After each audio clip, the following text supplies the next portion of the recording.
Is this thing on? This thing on? I don't even know. I mean, let's see. Check 1 2 1 2. Hack, are you there? I don't even know what's going on. Man. Y'all let me know. I see some people in the chat. Am I live? If I'm live, let me know. It'll be good to know if I'm live. If anything's happening. What's it's doing? Oh. I think I got a thumbs up. We got people watching. Oh man. Tonight is going to be a night. We're live. We are live. All good. Hack said he's joining, and then you know what? I just got a FaceTime from Hack right before, which is very a little confusing. It was Hack and Jonathan Mazzano and Hack was talking about how he didn't pack underwear, but he packed a lot of bourbon. Anyway, it's gonna be one of those nights. But here's the thing. We got these. And we got the community. And we got people hanging out. And I'm live and I'm on. Whoo, buddy. But you know what? I got some buds here. I'm gonna drop the StreamYard link here in the chat because I think what I would love to do tonight is have people come on, talk about the picks. I think they are they're out there. I think most people have received them. If you have not, let me know. But yeah, I think I figured it out. You're right, Tim. But this is exciting. I just came from the Fountain Inn here in DC, which was awesome. Awesome people. Had some provenance, had some reveries, and we cracked these for the staff, and they loved it. So this is great. I'm gonna drop the StreamYard in here, but I'm gonna bring up my buds here, Ed and Tim, who got to taste these early, who were fans. But yeah, thank you all for joining. This night is just about us hanging out. I don't want to have 20 people on. It might be hard to hear, so we'll probably bring people on and off. But I really want to hear what you think about this. Everyone, let's crack some of these bottles. And what's going on, Ed? What's going on, Tim? Good to have you all on. Hey, how's it going? Good to be here. Love it. What are y'all sipping on? Oh, right now in this glass, I've got the I've got that guy. Oh wait, you've got the 8 of spades. That's my warm up pour. Yes, your warm up pour. That's a good one. That's a good one. I'm warming up with an 8-year from Cast Collective. Oh, I love it. I love it. I don't know if I have that one. Did you do that on purpose, Ed? That because I don't have that one, you might have just kind of highlighted that. A little bit of a flex. Who in the chat has this one? I know. Oh wait, there. It looks like Hack's in there. Need to know a good underwear at Target. Asking for a friend. Hack. So what do you do? Wait, you're listening in and typing, but okay. We hope we'll see you soon. What's going on, y'all, in the chat? We've got some good people here. We got people already rolling in. People can hear me, right? You guys sound good. Oh yeah, I can hear you. What do y'all think of what you're sipping on first? I mean, it's hard to beat Reveries, right? Yeah, I'm not sure Jay releases a bad bottle, but this is just a fantastic sipper. 8 of spades. Yeah, it's an awesome bottle. We'll shout out 21090. We love 210 here. Yep, absolutely. Yours truly was also on that pick, so it can't go wrong. I've got a couple of your picks sitting over here. I love it. Robert, you don't need any underwear. That is an interesting point. I would say it depends on the time of the year. That's definitely a life choice. It's a little early to get into that, maybe. I mean, Robert's from Texas, so if he waits much longer, you don't. That gets ugly. No, don't want to go there. Sometimes you just need a little bit more airflow. What is Pair of Thieves? Is that a single barrel, or is Wes just making a joke? I don't understand. Anyone know? Is that a single barrel? Okay. Let me know. Copycat Tim. I guess Jay's drinking what you're drinking. Tim. Awesome. Do we want to get into the bad boys though? Well, let's ease into that one. Let's ease into it. You tell me when. Wait, let's get through. Let's jump in here into some of the comments. But yeah, Ed, what are you thinking here, Ed? Of my warm up, or yeah, we don't want to rush. Part of me wants to rush, but also like we'll ease in. We got Hack kind of. I don't know what Hack's doing. I mean, you probably don't want to know what Hack's doing. This one's actually completely different from the 8-year you guys picked. This is so it's a much more oak spice forward for an 8-year Bardstown. Oh yeah, so yeah. Eight of Spades definitely is more spice forward on the nose, at least than Resolute is. What's the question for you both? Are you starting lower proof, or are you starting higher tannin? I don't. It's been a while since I've had the Resolute, so okay. I will say that, like I said, the best thing I can say, at least off of the nose on Resolute is very sweet. Eight of Spades definitely comes across as spicier. Yeah. Do you remember the barrel on Eight of Spades? Was it a? No, I think it was all the. I feel like all the 8-year Bardstowns were the same cooperage, but I don't remember which one it is. I kind of think it's like ISC, but I could be wrong. I think that's right, but give me like 2 shakes. Yeah. John, what happens in Target stays in Target. Full commando in Mississippi. Oh, I hear if you go to the Target, it's a little bit fancier. Underwear, Pair of Thieves. Okay, what's up, sweet Cindy? Cheers. Fruit of your looms, Hack. It holds a single barrel. Okay, yeah, we're getting some underwear comments, which this is it is undisclosed, which being Bardstown, almost certainly ISC. Yeah, right. Yeah, Jay's saying it's ISC. So earlier with the 10-year, now sipping on the 8-year. Awesome. I'm gonna drop this StreamYard chat here for y'all to join. We'd love to kind of hear what you're thinking. Jay, I know Jay got to get the insider. Jay's picked a lot more barrels than me down there. So you got his leftovers as I know I got Jay's leftovers, which are wonderful.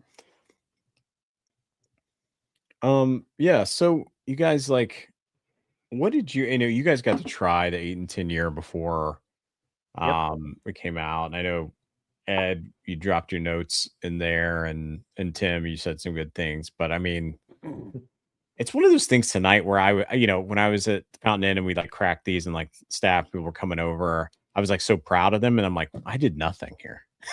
I just picked good. I just this was good, and then we did that. But what I mean, right? It's not really a miss from Jay. And no, that's no. I think I was telling you guys earlier in the week, just chatting. I think out of my 2.5 or so years of picking up single barrels from Jay off of our bourbon, I think I've had 2 that they were great whiskey, but they were a miss for my flavor profile. Was it? Yeah. But yeah, I've never had anything that he's picked or put out that is bad whiskey. Yeah. The 8 and 10-year have very different noses on them. Right. Oh yeah, the Nightbot's still going. Ignore the Nightbot, y'all. Oh, excuse me. All right. But yeah, I feel like the 8 and 10-year are these very complementary but different pours. They're almost like mood like sort of like mood things too. Mhm. I don't know. It's fun. It's fun to have. Yeah. Pair Wait, of Thieves is a real underwear brand. Hack, where are you? Hack, what are you doing? Are you at Target? What are you doing? Let's give us some updates here. Also, I dropped the. I think we need an underwear hunt video here. Oh God! Watch that be our most viewed video. It probably would be, yeah. I know that when we were talking about Reveries, I think we all have our favorites. Early tonight, I was sitting on outside and had no clock stops, which I think is like just one of the best. But Yeah. also, I know Hack was just in California and found another bottle of Elite, which I think we all love that one. I think Ed, you said that's maybe one of your Still the favorites. best thing I've ever had. Yeah, like how what about Elite, Ed, are you loving about it? Well, I mean, that low proof on it, it's much softer, Yeah. less ethanol impact, but But I think that lets all the different what you're a hazmat man. Exactly. So that's the crazy thing to me. Why? Oh, you love this. What is the proof on it? Like 111 or 108, or it's something in there, right? Like it's like right around 110. Yeah. So yeah, what is it about that? I mean, it for that particular whiskey, it is so layered that I think having that lower proof really lets all those different layers come through and not get overpowered. Yeah, it's the other bottle I get that same type of thing on is if I know this isn't going to resonate with you, Ed, but when you compare like Old Forester black labels to blue labels. Oh, yeah. I personally think that blue labels drink hotter in general, hotter than their proof, and I think that proofing it down to 100 just brings out all those flavors, kind of knocks down some of that ethanol on them. Yeah. And it's good stuff. I mean, I know the joke about me and hazmats. I mean, I love my hazmats, but I don't like hazmat just for the sake of hazmat. I mean, it's got to have flavor to go with it. It can't be just high octane and that's all it's got going for it. Oh, we have a guest here. Kyle, what's going on? I think we're having some trouble hearing you, Kyle. Check the audio. Let me check on my end. Yeah, I don't hear him on my side either. Yeah, you gotta go in there, check your settings.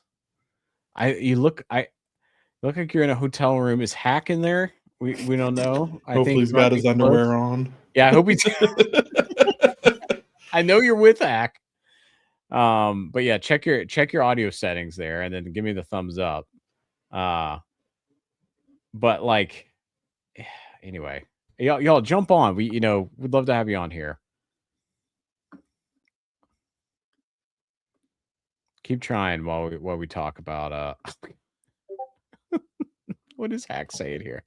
One of the best pours tonight was an iced Le Dom. Yeah, he's gone Mexican again, Send him down there for a week and now I can't understand half the things he says. Kyle's curtains look like Hack. It looks like Mac might make a new jacket. I am tempted. I'm tempted. So the one thing I will say as I'm getting into the 8 year, I mean, one of the things I find really interesting across all the Reveries, and especially all the 8 years, all the Bardstown's, is how varied the flavor profiles are. There's a common thread, right? Yeah, a common undertone to it, but there are so many variances and differences amongst them. Like the one I started with, very oak spice forward. Y'all's not so much. Y'all's is Yeah, to me a much yeah. more pleasant pour. Kyle, can we hear you? Say what's up. What's up, I Kyle? don't know. Can you? Yeah, Yep, we can hear you we now. got you. We got you. What's going on? Where are you? Are you in Spillway? What's going on? Yeah, I'm in Spillway. I'm at the Hilton. Okay. Uh, What you been up to today? been a fun day. Yeah. Just making my way down here. Did a little hunting. I'll show you some Crittendens I grabbed today. Oh, let's see it. Look at this. Did you get to try that hazmat one? I have not tried the hazmat one. I haven't seen it anywhere yet. Got some bottles for the bottle share. I don't know if y'all can see those yet. There's a delay on my feed, so I don't know what y'all are seeing. Wait. So you bought all these today? The Crittendens were today. Yeah. Oh man, that's epic. Yeah. The other stuff outside of the Crittendens is what I brought to share. If you had to pick one bottle out of the things you brought to share, what would you say is your one you're most excited to see people's reactions to? That's a good question. Most excited to see people's reaction to Hartfield. Okay. Tell me. I think that's something that a lot of folks are not familiar with and hadn't tried. Wait, tell us about Hartfield. Tell us about it. Show that again. What is it? Tell me about it. I don't know much about it. Never heard. All right, that is a Kentucky only. They distill their own. It is a wheated bourbon. They do have others outside of that wheated bourbon, but that one specifically is one of my wife's favorites. I'm a fan of it also. I don't like it quite as much as she does, but I'm perfectly fine drinking it at any point in time. But I brought it because I knew it was something that a lot of folks haven't tried. So, Kyle, is Hack actually heading to your room now? Is that true? My room, I don't know about that. He has not reached out to me as far as He claims he's on his way. It looks like he's publicly on claimed his that. way. I'm in room 207. Come on. Look out, Kyle from Harold. Run, Kyle from Brandon. I think, yeah, watch out. Throw the deadbolt. Put those those like special things at the hotel that people like lock up things with. Anyway, well, yeah, that looks like an awesome spread. But you stopped at Crittenden's today. Or no, you didn't stop at Crittenden's, or you found them at stores? Those Crittendens were found at stores on my trip down. Oh, nice. So wait, No, where? I did not stop at Crittenden's. Tell us where are you from? How far your drive was? I found You those. don't want to end up like Nancy. What's that? I'm reading Cindy's comment. Oh god, guys, my delay on all of this is crazy. I don't know who's asking what when right now. No, it's all good. All right. Oh, cool. We got some more folks in here. We got Jay coming in. Jay, I'm about to bring you on here. What's up, Jay? What's up, man? Reveries man himself. I don't know about that, but I have 10 minutes to spare. I was working late, had a Pacific client, so just wanted to hop on real quick, say hi. Oh, that's awesome, man. Well, have you had these picks yet that we dropped? And out of the 20 that you've picked, do you still like these? I've only tasted 20 barrels. I haven't picked 20 barrels. Okay. No, I honestly love them. And I love, the 21090, the 8 of spades. I actually, like I told you, tried it like a week before you guys actually came, and we loved it. We tried to like reserve it because we didn't know we could stash it for that long.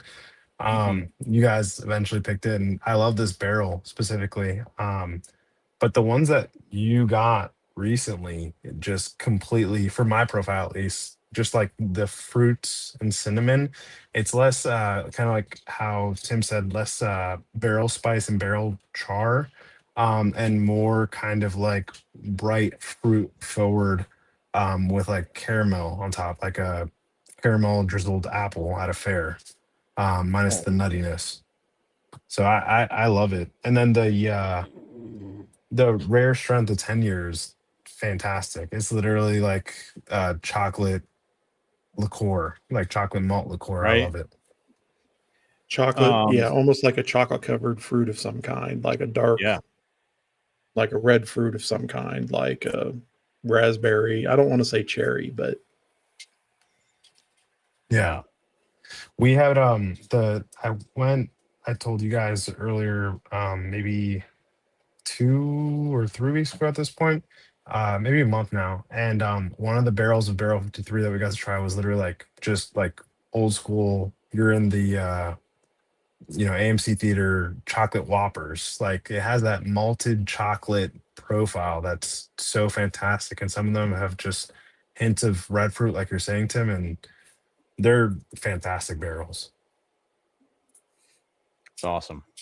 Did you try any more of that Barrel 53 stuff?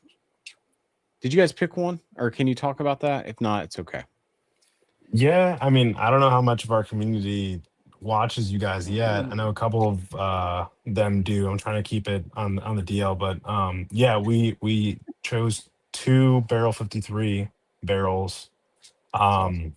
One is like more unique, and one is like crowd pleaser barrel, but both are phenomenal. Like my palate definitely gears more towards barrel 53 compared to the Seguin Moreau stuff, Yeah. generally speaking, just because the spice. I just love like those darker flavors with like subtle pops of fruit that happen in the background personally. So I mean I love them. But yeah, no, we got like 5 or 6 barrels when we went last time. So definitely excited for those to come out. I'll let you guys know all the details when it comes up.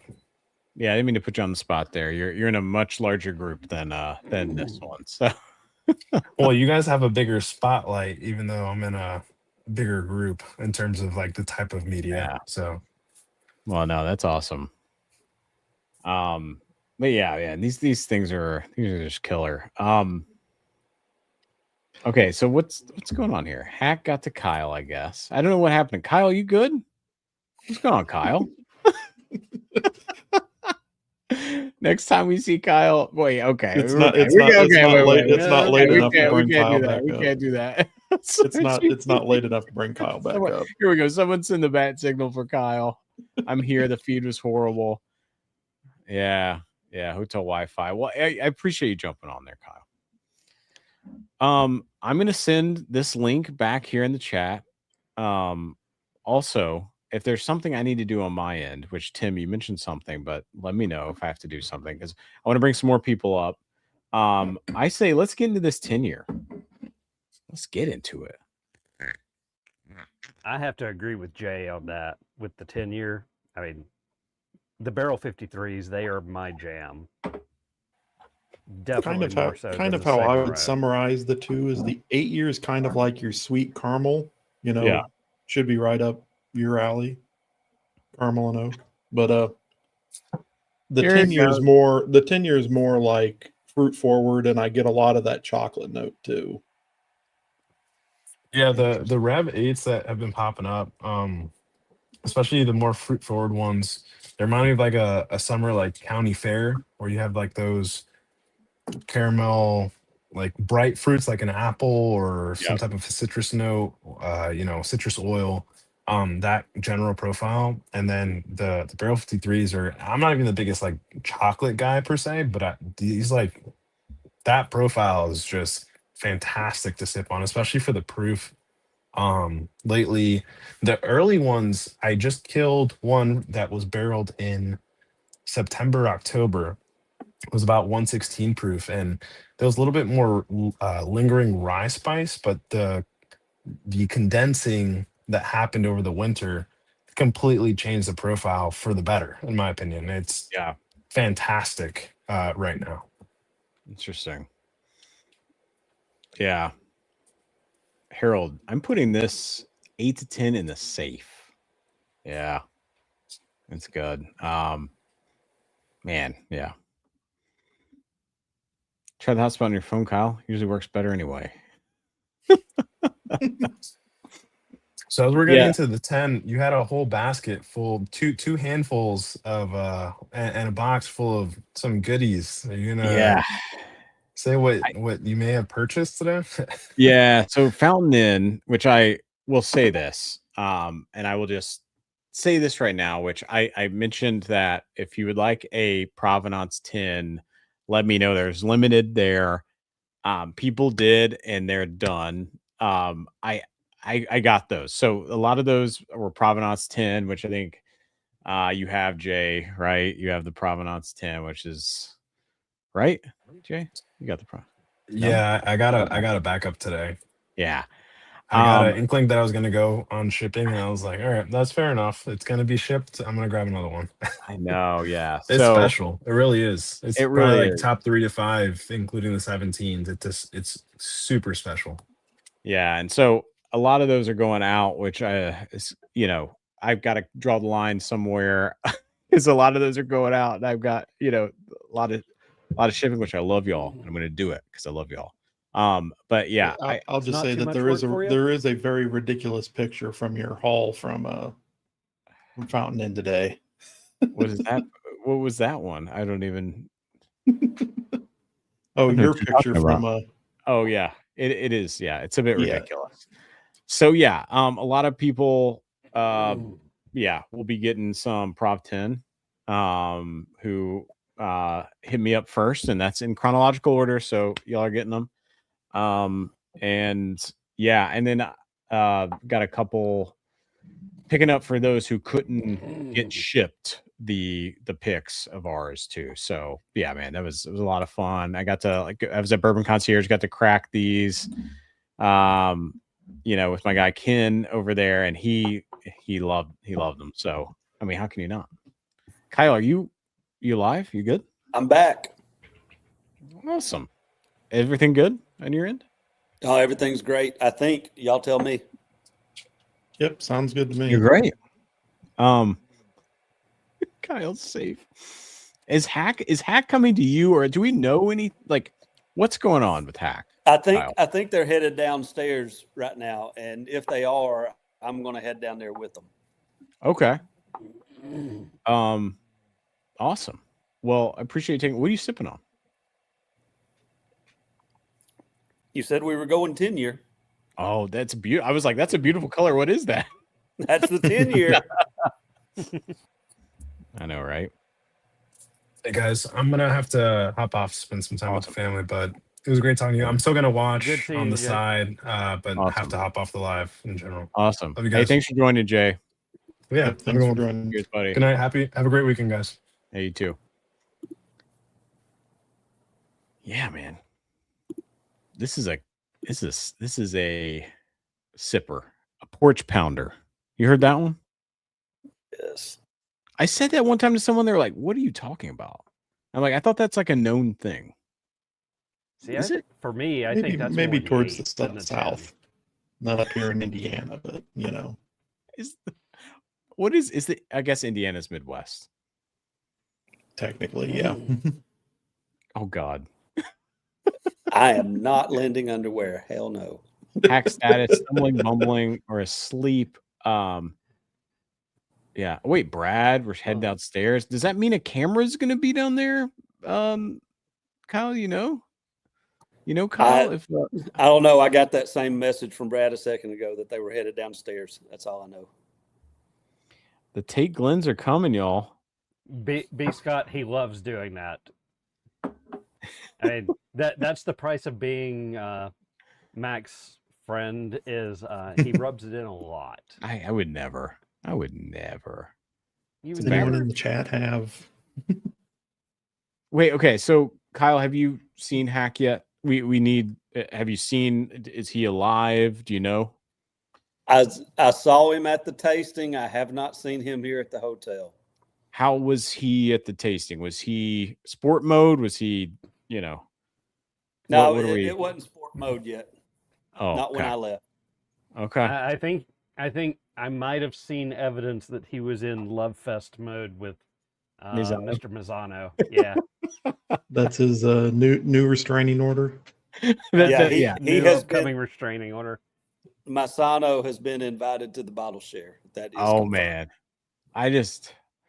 But first of all, Mizano's a man, and I am in a group text about every 3 days with Hack hitting up Jonathan, and Jonathan is such a pro. We love Jonathan, but yeah, I got that'd be hilarious. Well, you gotta Jonathan's there. You gotta let us know, Kyle. So I see a picture of the whiskey cart. I don't know how he's managing to push it himself this time. Yeah, I know. He doesn't have his valet there. I mean, how's Right? that working? Is that in the Discord? Yeah. He's got the Roberts, he's got the whiskey wagon working. Stuck in the elevator. Yeah, Mizano, he's such a nice guy. Hack's next victim. Well, Kyle, tell us about today. Like what happened today? Was there was an event today? Yeah, they had a tasting at a site away from Spillway. It was a cool little setup, a little bit cramped the way they had it set up, but old Dom was there, and K. Luke was there, and Spillway was there pouring some of their own picks. Liper's Fork was there. Tennessee cool. whiskey they had was really good. The stuff K. Luke was pouring a 100 proof $55 shelfer that he's putting out. That thing was fabulous for $55. Batch 15 that he was pouring was really good. Trying to think what else I had that was really good. Silver Springs was there. Yeah, that was a good pour. The old Dom Hazmat, that was a good pour. That's great. Yeah. Wait, old Dom had the hazmat there? They did. Yeah, It's Oh, part they of apparently the brought drop. some of the hazmat. Oh, I need it. Really quick, Chase, talk to Hack tonight. I'm a fairly new member, and I'll say he is as advertised. Great guy. Just hang around a little bit more, Chase. Just give it time. I'm just kidding. We love Hack. He's a good guy. Brad, So- he's here with you. All right, what's up, Ed? On that old Dom hazmat, I can confirm. I got word from the hazmat queen herself, Candace. Ooh, yep. That yes, we need that in our life. I know. I've had a sample of. Is it the same hazmat that was last year? Or they have? I know they've got a couple different barrels. No. Okay. This is one of those the first Yeah. couple of barrels that have been teased recently. One of those first five. First Yeah. whatever. First whatever. I- Yeah. I will say for me, that one did not drink higher than 120. If I had not known it was hazmat, I would have not thought it. Wow. That's in line with what Candace was telling me. Wow. Make I sure told you her to pour just- your own drinks. I told Candace find a way to distract them and make off with the bottle. She wouldn't. What was Jonathan pouring? Or was it his small batch or 15 Yeah, or what? it was that small batch that's going to be a shelfer for him. It's 100 proof. Yeah. Golly, that I don't know. I'd have to blind it beside some stuff, but for $55, I don't know if there's a better one out there. Oh, that's awesome. I mean, and like, then I batch love this. 15, it holds up to the previous batches. That's awesome. We got there, Tim. This would be one of your other picks. Oh, there we go. There we go. Yeah, but did you try the small batch, Kyle? Was that or batch 15? You tried both? I tried both. Yeah. Multiples of both because they were so good. That's awesome. I love it. I'm really interested to try that small batch.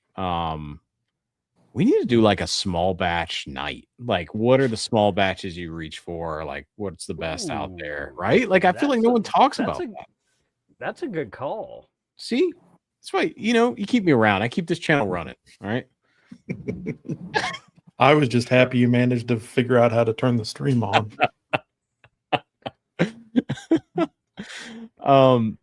So Kyle, is there a bottle share? Is that happening in the I don't know what you said, like the basement? What's going on? Yeah, I think that's what Brad and Hack are getting set up downstairs. Okay. All right. So if that's the case, I'm going to head down there. Yeah, man, you do you. Don't gotta hang out with us. But make sure you Hack was supposed to join about an 40 minutes ago, but it's all good. We got Kyle. We got all of us. We don't need Hack. Hack who? We did the 14, 15 last night. I really like the 15. The 12 still wins. I mean, yeah, the batches are all great. Hey, let me ask y'all something, all right? So I showed y'all the bottles I brought for the bottle share earlier. Yeah. What's something that y'all would like to see folks downstairs try and get their reaction to? Oh, wait, show us again. Show us one more time. Yeah. Come on back up. Yeah. All right, I'll show you one more time.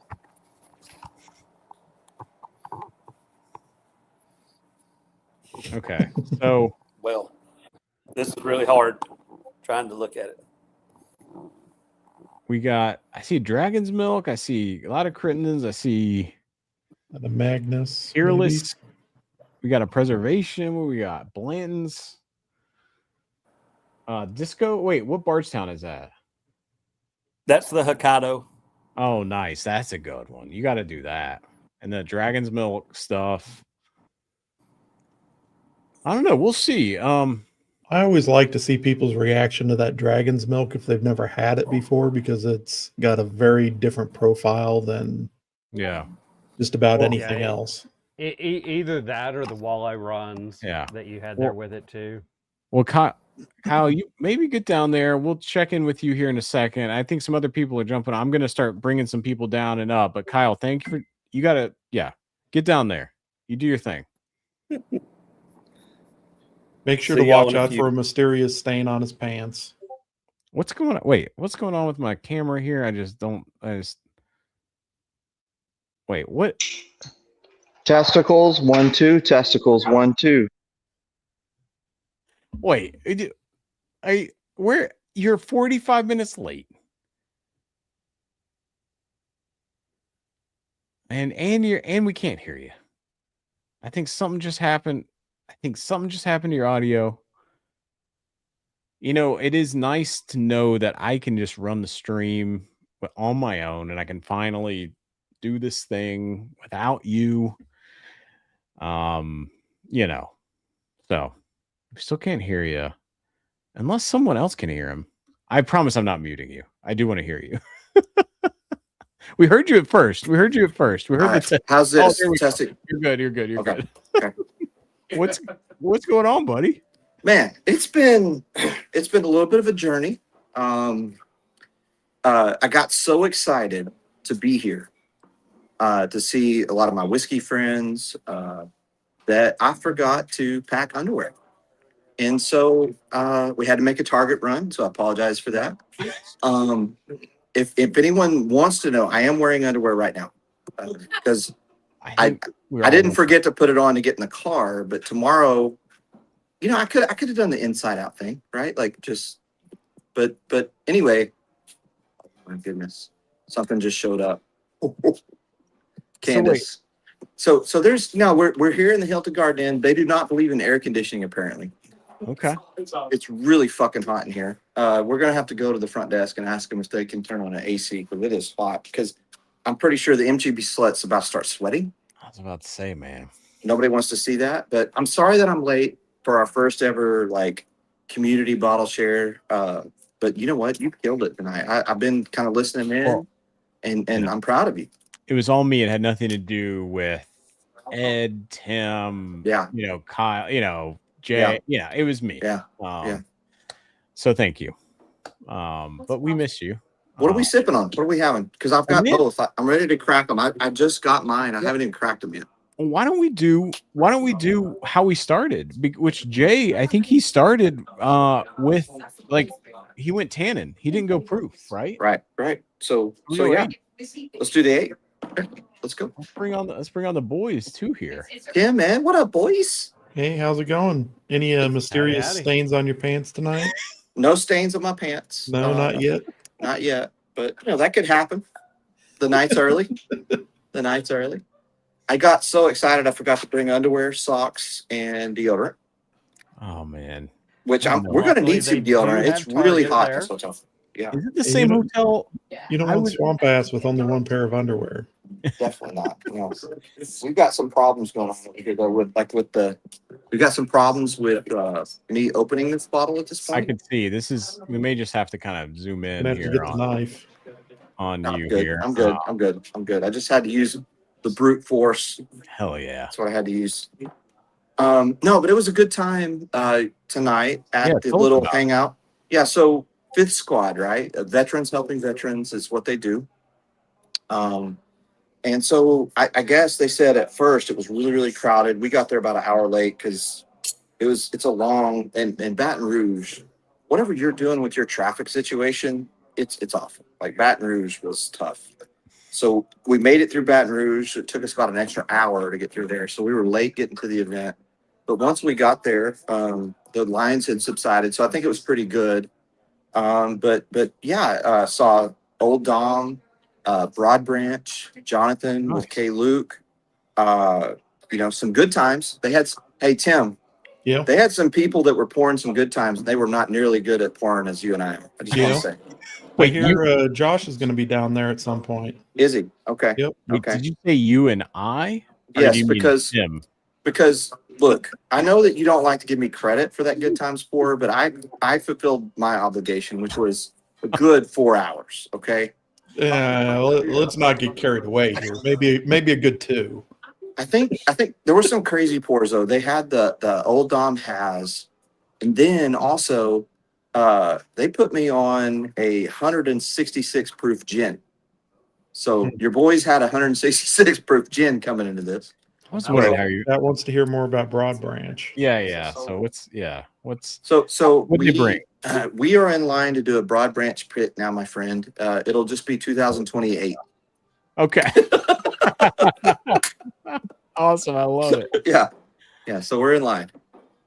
I love it, man. All right, let's do this. Let's do this Reveries 8. I'm so excited. I haven't really tasted it since we did the pick. The 8. So we're starting the 8 here. Man. Oh my God. You guys Tim, Ed, you guys got the 8 going here? Jesus. This is vanilla frosting for days. Nice. What? Yeah. Oh wow. Yeah, that's damn. I've had some pours tonight and this still stands up, like if you've gotten into the pours and then you think, well, how's it gonna do? My God, this is good. All right. Yeah. It's got that vanilla buttercream frosting thing. It's got kind of like that honeysuckle fruit that is prevalent on so many of these Reveries.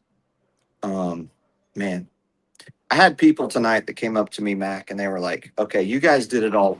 They're like, what do you mean? Your first ever barrel pick was way too easy. I know. We're screwed after this. Yeah. 126 go downhill. 126.8. Does this drink that to you? No. It drinks way under that for sure. And I can't see the chat, by the way. So if anybody's saying anything about, they're saying some important stuff here. I'll just I definitely sweaty balls are a problem. I don't know what this means. But Candace just dropped something off, guys. Let's see. Uh-oh. Oh, wait. Oh. There it is. American light whiskey finished in PX sherry with toasted pecan staves. 157.05 proof. Oh man, I love that bottle too. It's pretty. Yeah, it's very pretty. And I think she got it signed too. She did. Wait, did Candace sign it like you do, or was it actually? Candace, is this your signature or is this Matt's? Do you want to come say hi? Come say hi, Candace. Come over here. Come say hi. She's coming over. We'll get it officially from her. I love it. Candace, is this your signature or is that Matt's? That is Matt's. That's Matt's. She Oh, says. wow. Yeah, you get a lucky six. The one, the only Candace here hanging out brought me this bottle. I know she Oh, what's hooked a up, lot Candace? of our friends up, so it's a good time tonight. So Yeah. thank you. Well, that sounds awesome. Miss you guys. I wish y'all were here. Oh man. Yeah. There's nothing that stands up. That almost happened. I know. It really did. So, yeah, let's do this 8-year. And you guys too in the chat. What do y'all like about the 8-year? Like, were you surprised at the 8-year? Had you had other 8 years? I mean, There we like, go. Now I can see the chat. Now I So can the see two the 8 chat. years that I have sitting up here are very different. Like I said, the 8 of spades is kind of spice forward. The Resolute is very much like your caramel sweet notes. And then the 10-year kind of gets into some of those fruit notes. Fruit and almost a chocolate note. yeah. Very true. The 8-year is yeah, it is. That's a good point, Tim, where like a lot of the 8 years, they're so different. And I've got to try, whether you have a couple bottles or if you've been there and you've tried a couple of them. And Hack, I think when we were trying this, the 8 years, they were close. Like they were like, Yeah. we tried a couple of them, but this one did stand out. But there were a Yes. couple where like they all lean in these different, really cool sort of ways. And it's up to the pick team that really sort of picks what they want, because some of them get a little Yeah. spicy. Yeah. Some They of do. them get like more, like brulee, sweet, kind of like one noters. But Yeah. I think we kind of went kind of in the middle here. I get a little bit of spice, but I do get a nice sweet kind of pastry. I think Yeah. I saw cinnamon bun from a lot of people in the Yeah. in the That's a chat, good which is note. awesome. That's a good note. I've heard apple pie. That's a good note. Yeah, that's Um, what Brandon said. There is something I'm getting on this tonight that I Some was might not. say kissed by late autumn air. Late autumn. So great. Hey, autumn air. That's so great. Here's Robert Paul coming in hot. What up, What's baby? up, Robert Say hi to Paul? the folks. What's up, Hello, buddy? everyone. That's the Paul family who Ed, win Matt. all your bottles every week. What's up, No, buddy? I don't know about that. Big dog Steve Paul coming in. Say hi, What's Steve. up, Steve Paul? Hello, boys What's and up, girls. Steve Paul? They're coming off a epic road trip to Kentucky. Well, and Southern Collective. Yeah. Yeah. I think I don't know if you have any bottles left in your locker, Mac. I know. No, we Steve took Paul, most of the house. We're getting ready to come down. your next pick is awesome. So yeah, the crowd is starting to assemble here. What's the plan tonight, Hack, for you? The plan is to do epic shit. Did you get Jonathan there? He has an obligation, and then he said that if he's going anywhere, he's going to come here later tonight. But also we had a little conversation about doing a pick later this year, and there's some details I will not share at this time, but I'm going to tell you it's pretty locked in. Later this year, we'll do a pick with Jonathan, and there's some crazy special stuff that he's got planned that I'm so excited about. I want to talk about it, but I told him I wouldn't yet because he's still working on some things. But it will be the first of, I'll just say that. And I'm super excited because Jonathan is like a great, great human being. And he's just, I want to support whatever he's doing because this guy busts his ass. Like he is working his ass off to build his whiskey brand. And he's doing it the right way. And it's incredible. And so, yeah. So if y'all want to get in on this, stay with us. Don't jump in and out of our membership because we reward people for staying here. Loyalty is important to us. So just know if you want to get on some cool K-Luke stuff, and I'm not trying to be a salesman. It sounds like I am, but I'm telling you, there's some cool stuff coming our way. That's all I'll say. That's awesome, man. Cigarette smokers kill themselves. What was your favorite? Tell us about, Kyle told us a little bit tonight about what was happening. What was some of your favorite pours? What did you like? I think there were two standouts. Broad Branch, which they're going to sell tomorrow. It's 144 proof rye, cask strength, which you and I, Mac, when we had that Broad Branch at Bruzel Fest, we loved it.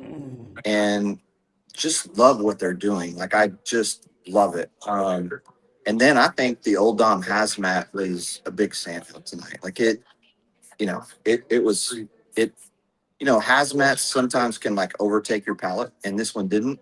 And then I will tell you this too, like a more subtle pour, a more Emily with JT Melick was there, which she is awesome, and did a barrel pick with her. If you like the deep, rich butterscotch notes, there is a store pick that'll be dropped tomorrow at Spillway of the JT Melick that I'm 100% buying, because it is that fat kid whiskey thing. So those are the three, Mac, that I would tell you that I walked away tonight. And I'm not mentioning K. Luke because he had batch 15, he had batch 5. Order. Yeah, I mean, well, that too. I may not be allowed to speak with him anymore, Tim, but yeah. So I asked Kyle this, of the bottles you brought to the bottle share, what's the one you're most excited to share with people? Man, that's so hard, Tim. Because I could use recent bias. Hey, please. Hey, do you like cigar blends? Grab that 515. So I think it's the 515 Joseph Magnus cigar blend. I'm really excited for people to get into that. Oh, yeah, man, I can't wait. I'm being brought up all of it. Hold on, let me see what is it? That bread pudding you had. Oh shit, Mac. Oh no. This one, sir. Oh, no. Little stone fruit bread pudding from Peerless, and look at the color, sir. Look at the color. That is dark brown. Jeez. Beauty. So I'm excited to share a bunch of stuff that I've got. Okay, that wild turkey. Okay, so that is a wild turkey barrel that is a cask strength that Josh said was the best turkey barrel they picked. Get into that. I'm going to. I've got barrel 942. Oh, you got 942. Yep.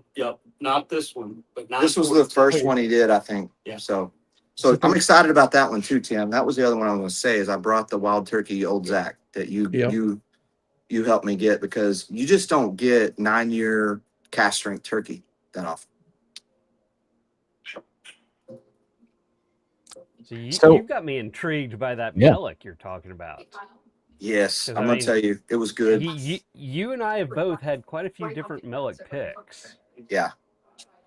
It's sounding to me like this is not necessarily the standard profile. No, and it was a 7-year too. And oh wow. Okay. When you were there, did you get to taste the 8-year? No, they didn't have it. I asked Emily, she said that they didn't get to bring it, but I will drop a little JT Melick.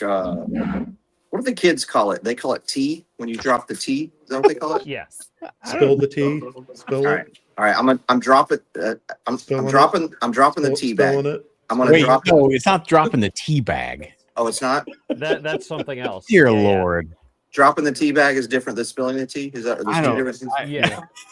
The whole table's laughing over here at me. Especially when you don't have underwear on. It's a different. Yeah. Definitely don't drop the tea bag if you don't have underwear. That's not good. Oh my gosh.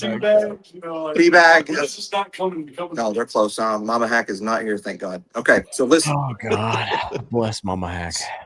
So listen, I'm gonna spill the tea. Is that the right say? I think you got it. Yeah. Thank you. So they are gonna do another red label. Oh wait, tell those who don't know. I saw one advertised at some event they have coming up. Yeah, they're doing another red label. Bought a ticket, you got one. So the label. What's a red label? The red label is a super short barrel that they did out of what, Mac? You and I have come to love this cooperage. Barrel 53 out of Missouri. Yeah, baby. So if you know Barrel 53 and you like that profile and you like short barrels, I'm talking about like 30 bottles. Yeah. They got something cool coming. So that's me dropping the tea bag. Thank you. Dropping the tea bag. Wow, Hack, really. All right, so Hack, I want to be involved in this bottle share. I want some. Okay. some You want good tea bagged? Is that what you're saying? No, so what I envision, I want Mhm. like, how Yeah. do you do a bottle share interactive? What do you Yeah. envision, Matt? Because we want, Yeah. like maybe we can bring people on and off, and then you like do some pours. What are you thinking for this evening? No, I like. Do you want me to? Well, there's about 1, 2, 3, 4. We got about 8 people here. It's not a huge share. Oh, It's that's a, awesome. That's perfect. but we have about 400 bottles. So I've got another question for you Yeah, about bottle sure. shares, and Yeah. we've been to several bottle shares, but not everyone has. What kind of criteria do you personally use for picking your bottles that you're going to bring? It's a great question. Well, I start with like what do I really want to share with people, and then it escalates where I end up just throwing shit in a bag and go. I mean, is that far off from you, Tim? Because No, first not time I really, met- but the first time we met, sir, I walked in and yeah, you had a ton of bottles there. Oh man, we got the new riff. yeah, new And then riff, I was just 10-year, 100% malted rye. Oof. Oh, the mystery bottle. Uh-oh. Okay. When Candace handed you a sample and it says it's a mystery Candace, but it's also in like gold speckles and it's shiny. Any of you guys fish? Anybody fish here? Like where you have a little gold speckle like lure? Like I'm just like that fish. Just like I'm just like this is okay. All right. I don't know if Coach is hanging there off stage, but I'd Yeah, he be is. interested to He see if is. he picked you a bottle. Oh, I don't know. Yeah, he is right over here. Warren's here. See, I can't say anything because I was given the information Yeah. of what that little bottle is, Oh, so but you I'm know not it is. allowed to spoil the secret. Okay, I'm gonna wait to do it though because I want to give some proper respect to the picks. This 8. Yeah.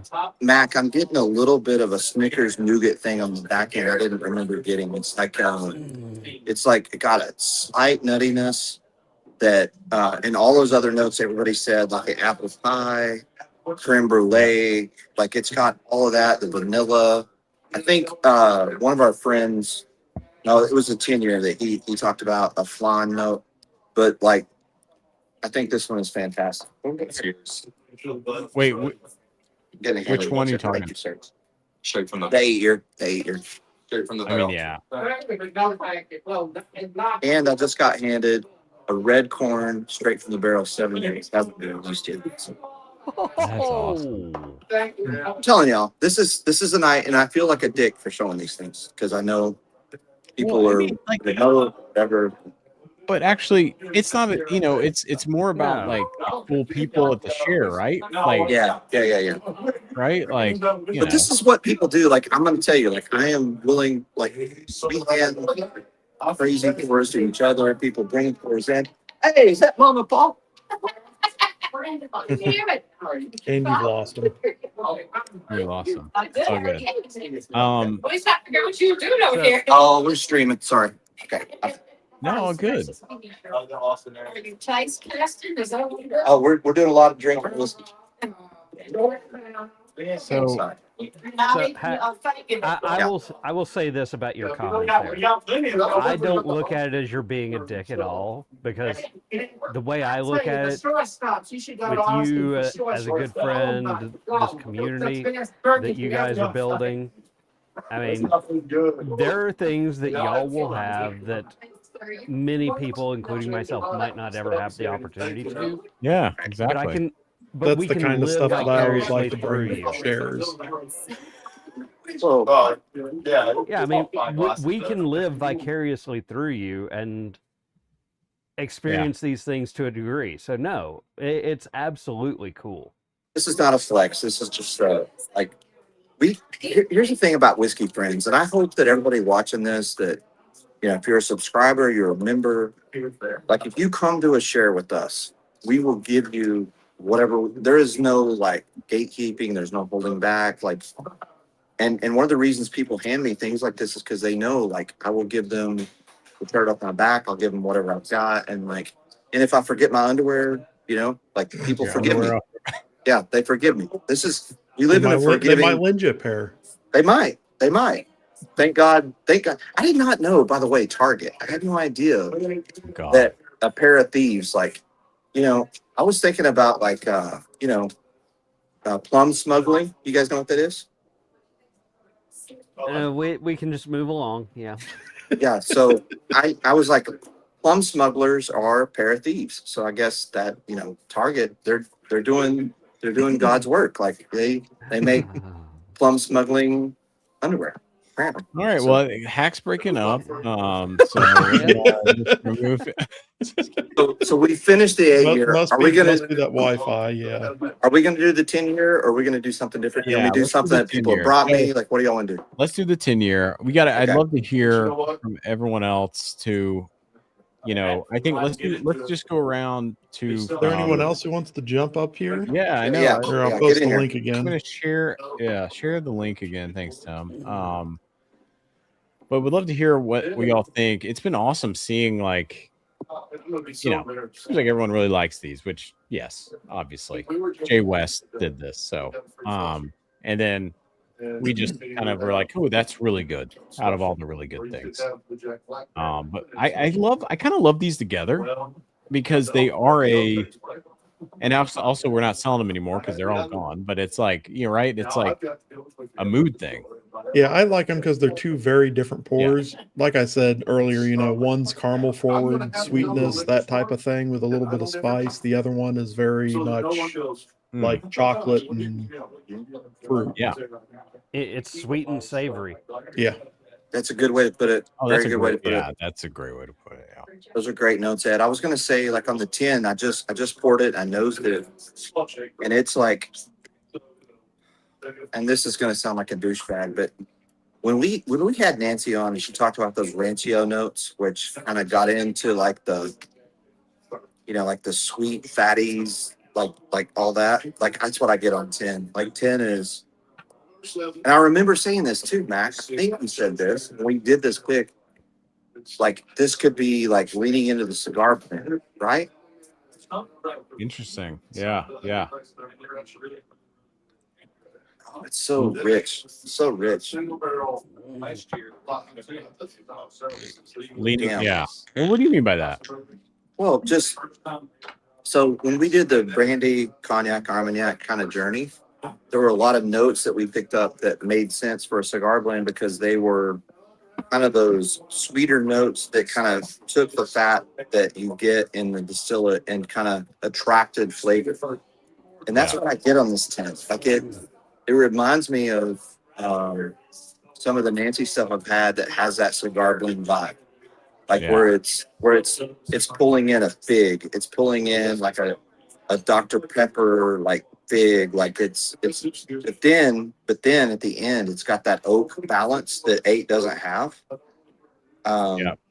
So but it's not over oaked in any way. It's just really I think maybe 8 is that whiskey that you like to drink that really kind of like does a few things really, really well. And 10 is very complex. Like 10 is a complex, balanced, intricate whiskey where like you could do it 10 times and get 10 different notes. Exactly. Right? That's Yeah. every time I come back to this, I get different notes.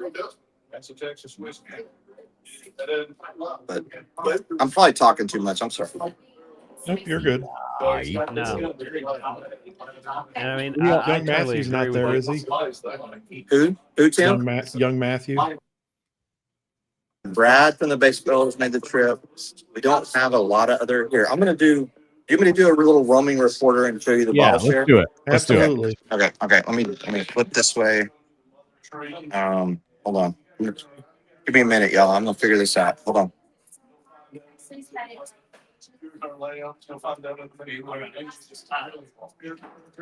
There we go. Okay. I'm ready, Mac. All right. You ready? I'm ready. All right. So this is the famous whiskey wagon that Mac likes to pull. And there's still whiskey in here. I need to get out, by the way. But we start on this end of the table. We got that wild turkey I was talking about earlier. We got some K. Luke. We got the hot chicken hazmat.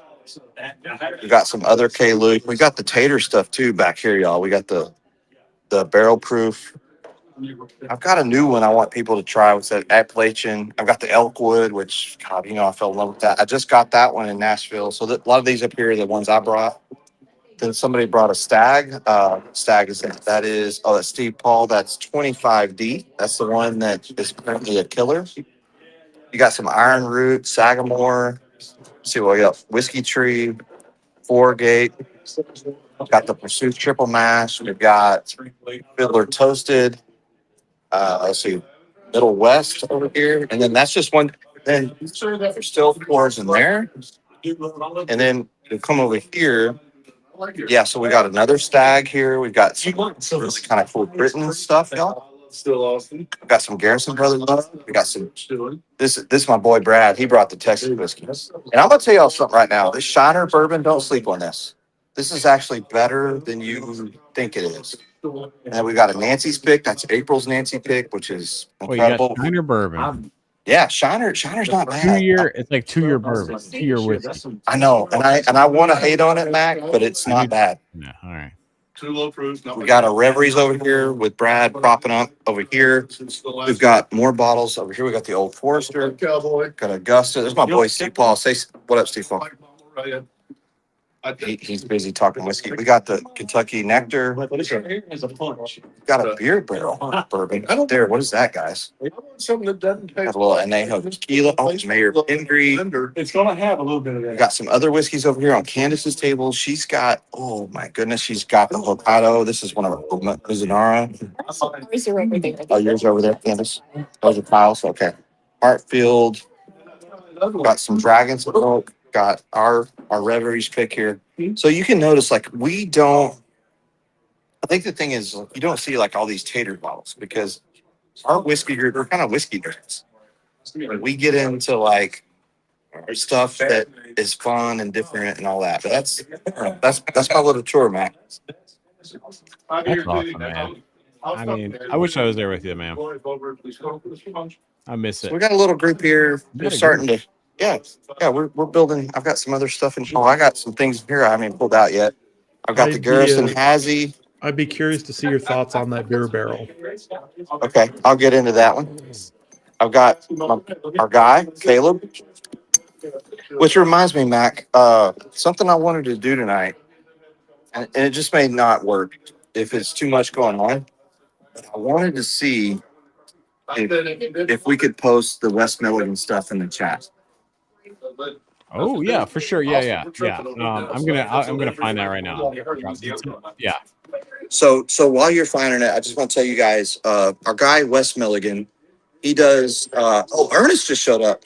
Let's go. You guys know Ernest Peacock, our Ernest, love Ernest. Yeah, and we've got probably more people coming, but okay. So Wes Milligan, he has a passion to do things with Indalls. And so Indalls is a great organization that they raise money for Alzheimer's.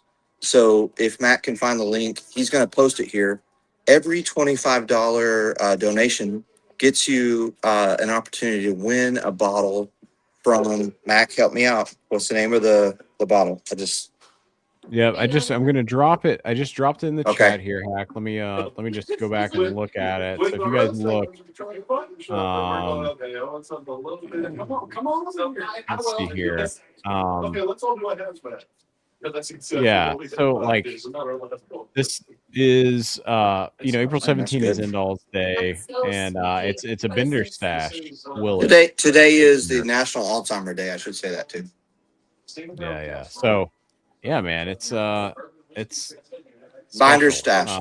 Or is it Benders or Binders? How you say that, man? Bender. I think it's Bender. Yeah, Bender, I think, unless I'm wrong here. So, but apparently Willett did some super experimental stuff, and he's got a bottle of that left, which I don't know much about. But so if you donate to the Indalls tonight, you can get in that drawing. And I asked Wes for permission to post it on our stream tonight. So thank you, Matt.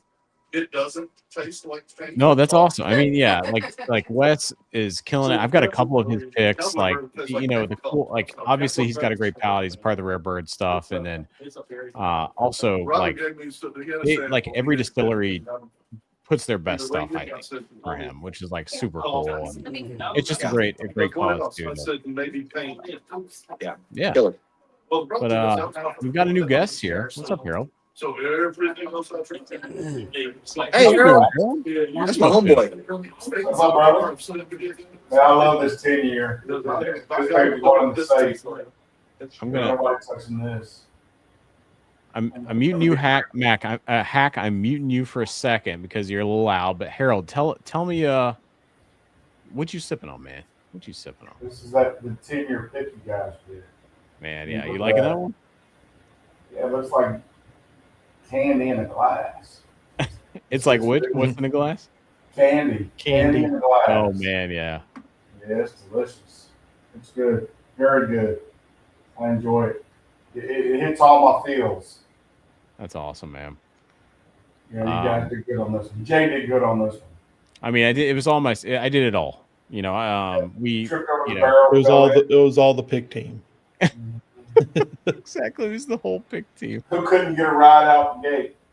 Exactly. Yeah. But yeah, man, this 10-year is special. Did you get the 8-year too, Harold, or Yes, but you're sipping on this one first? Okay.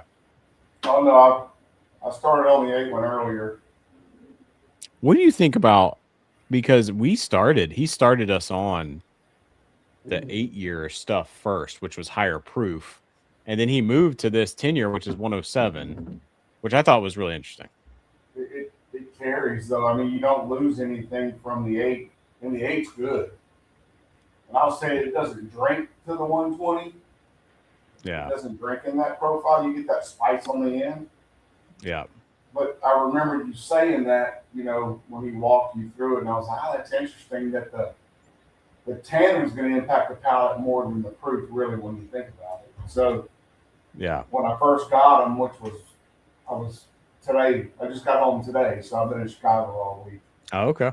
So when I got home today, I was like, I'm ready. So I poured them in the Glen and let them air out for a while and watched you guys sip on them, and I had a couple of pours to prep the palate, and I was like, holy shit, yeah, they did something on that 8. That 8's nice. And then got into that 10. I was like, that's what they were talking. That's what he was talking about. That how even it's not the proof, it's the is it. I compare it a lot, right? So I tell people when I drink a Detler, it doesn't matter what proof it is. That has to be the last pour of the night. That's awesome. Because nothing's going to taste like that. That's awesome. Well, I think we got a couple guests coming in and out here, so I'm gonna kind of jump in here, but I'll bring you guys up and go from there. But Nancy, how's it going? It's just great to see you. Yes, sir. It's going well. Sorry, I'm just sitting on my couch with my dog next to me, and I've been smoking my new Dunhill pipe tonight, and that's awesome. I mean, you know, it's one of those things. You know, we're a lot closer than you and Hack, right? You know, that's the number one thing. No, I did this. No, well, first of all, Nancy, you're working and busy, and you joined, which is like what's going on? What are you up to? Well, I haven't even had my dinner yet. It's that's going on right now. But I feel so bad that you even jumped on here. God, no. I've been hold on, let me grab this right here. I've been having a new pipe. It's a 41-year-old pipe. It's a Dunhill with some of the new the Murray Hill Club batch special release batch 5. That's the prototype. Okay. Hasn't been put in the finishing cask yet. And awesome. Anyway, so I'm just having some lab samples. Okay. Well, Nancy, I guess I should bring up Hack just for a bit, just because he's been he's yesterday. Don't say that. Okay, we won't tell him at all. Hey, we'll just kind of like Oh my gosh. Like I'm yesterday's news. I'm yesterday's news, and I have your 515 right here, young lady. You've got 515, and I'll tell you, brother, that is anyway. Yeah. So anyway, Hack was texting me about this, and he was like, "I found this," and you said that's a good one, right, Nancy? Like you love 515, right, Nance? I love 515. I think I'm going to send you batches. I've got it. I've finally got everything ready to go. So I've got I think batches cigar blend 1 through 515 ready to go out the door right now. About 8 samples and in between. And I'm so excited for y'all to try that. Well, I may have bought 9 bottles of that. All my guys in Houston, different members of our whiskey group, like we were so excited to find it, and I tried it in my hotel in a paper cup, Nancy, which is an ode to you. That was yes, I love that. And when whiskey's good in a paper cup, you know it's really good. I love that. That's So this one is their take home candy bar. that's so. I think I told you all. I don't know if I did, but this week my mentee at Magnus and I were blending up the next batches to come out, and we've now everything is now 12 here. So it's 12 to 20-year-old again. wow. Well, I know I've got a lot of noise here because we have like a big bottle share going on, a party, and we're all hanging out. But I'm going to tell you right now, everyone that has tried this tonight has been immediately like, there's a reaction where everybody's like, oh my God, like this is Nancy. You said that 492 and up, you felt like you got back to those batches, and as like most of my friends are whiskey nerds, and we are like loving this, and it has this blackberry note that is so like fruit forward, and then it gets into this richness that is like dark, and it's like Nancy, I'd love to hear, like, I know you talked about it before, but like these newer Magnus batches, 492 and up, those 515. I mean, they're awesome. Like, what's going on? Like, what happened? That like these are great. Quite honestly, and I mean, what are they fucking going to do? Fire me? What they might, but after 10, 11 years, I just fuck it. Yes. We finally, and I'm just kind of smelling the remnants of my smoke tonight. We finally just kind of got back to what things the changes going. Oh, hey. This is for I look like a mess. Oh, don't even. Everybody loves you, Nancy. I've got a huge crowd of people here. They're huge fans. Yeah. Mac, it's getting loud here, so Mac, please. I know. I'm muting you while Nancy talks. I know. We love you, Nancy. We all love you. So yeah, Nancy. So that what the changes going on in the industry, and things just kind of everyone's hurting right now, right? Yeah. So we've just kind of been slowing everything down and getting back to the basics again, and like really concentrating on that, which I'm thrilled. I mean, not that I want the company to suffer or anybody else, to suffer financially, but in a sense, it's, I have to say, in a weird way, kind of been good for us. But because we've just kind of let things kind of like gone slow again. And a batch is only one Armagnac cask, right? And the batch is determined by the size of the Armagnac cask. If it's the 300 liters or 400 liters, that's that could be anywhere from 350 to 550 barrels, or I mean bottles. Excuse Okay. me, not Yeah. barrels. Jesus Christ, what am I No, saying? yeah. Um, Yeah. but it's still really micro, and it's always been. But that said, I'm just really thrilled that we're just kind of getting back to the basics again. Yeah.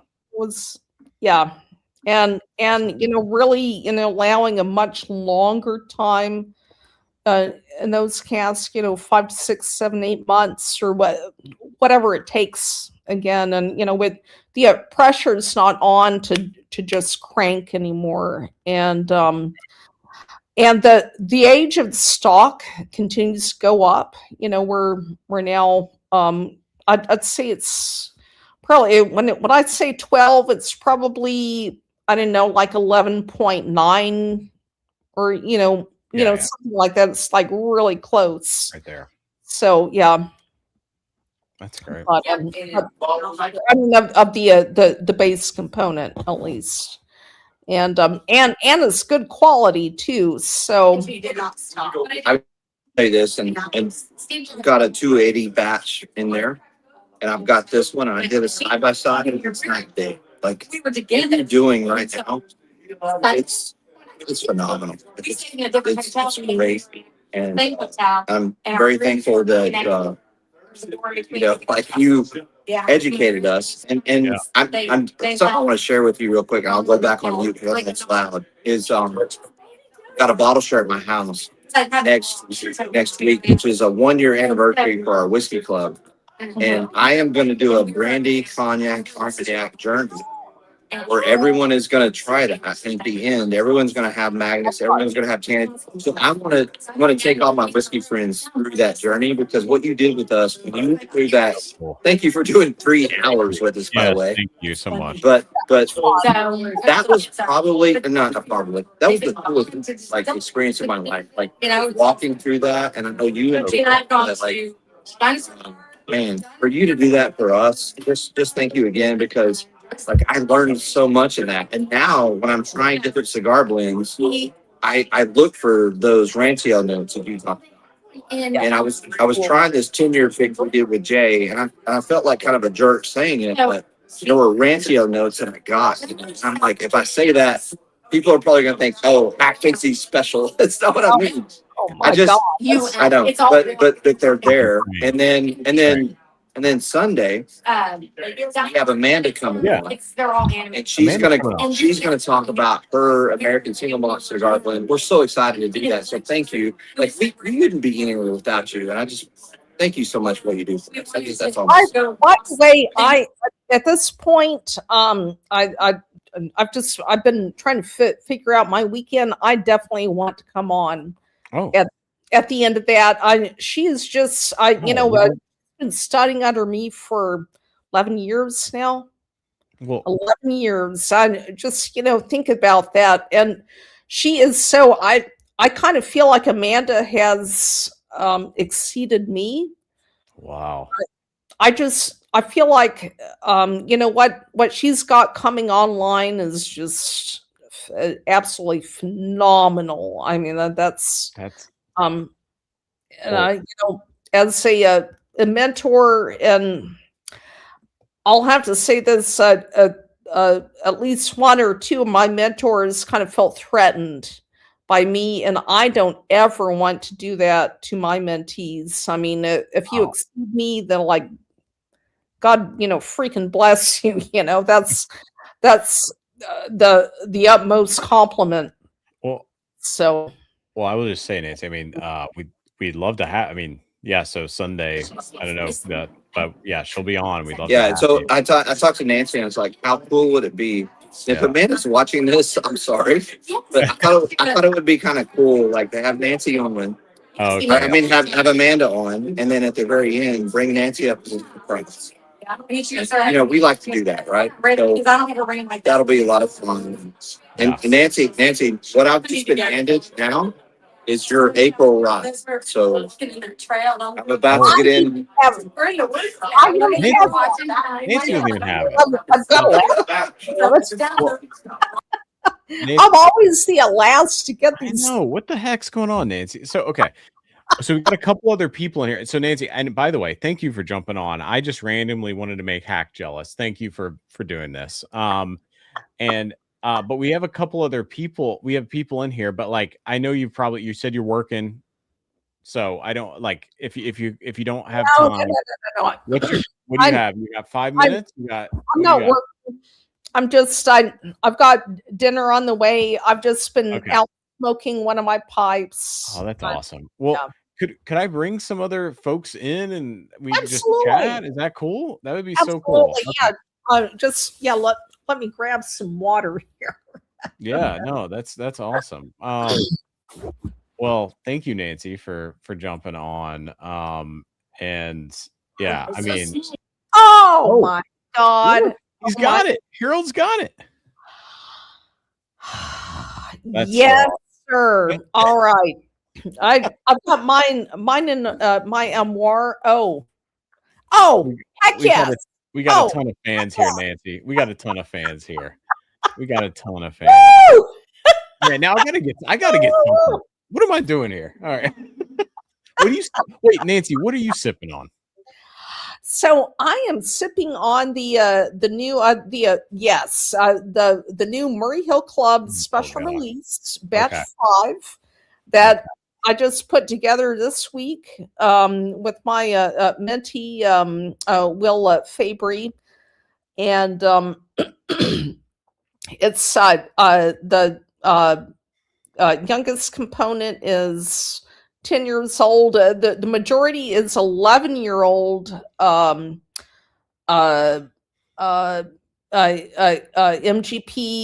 Sigum Moreau. Oh yeah.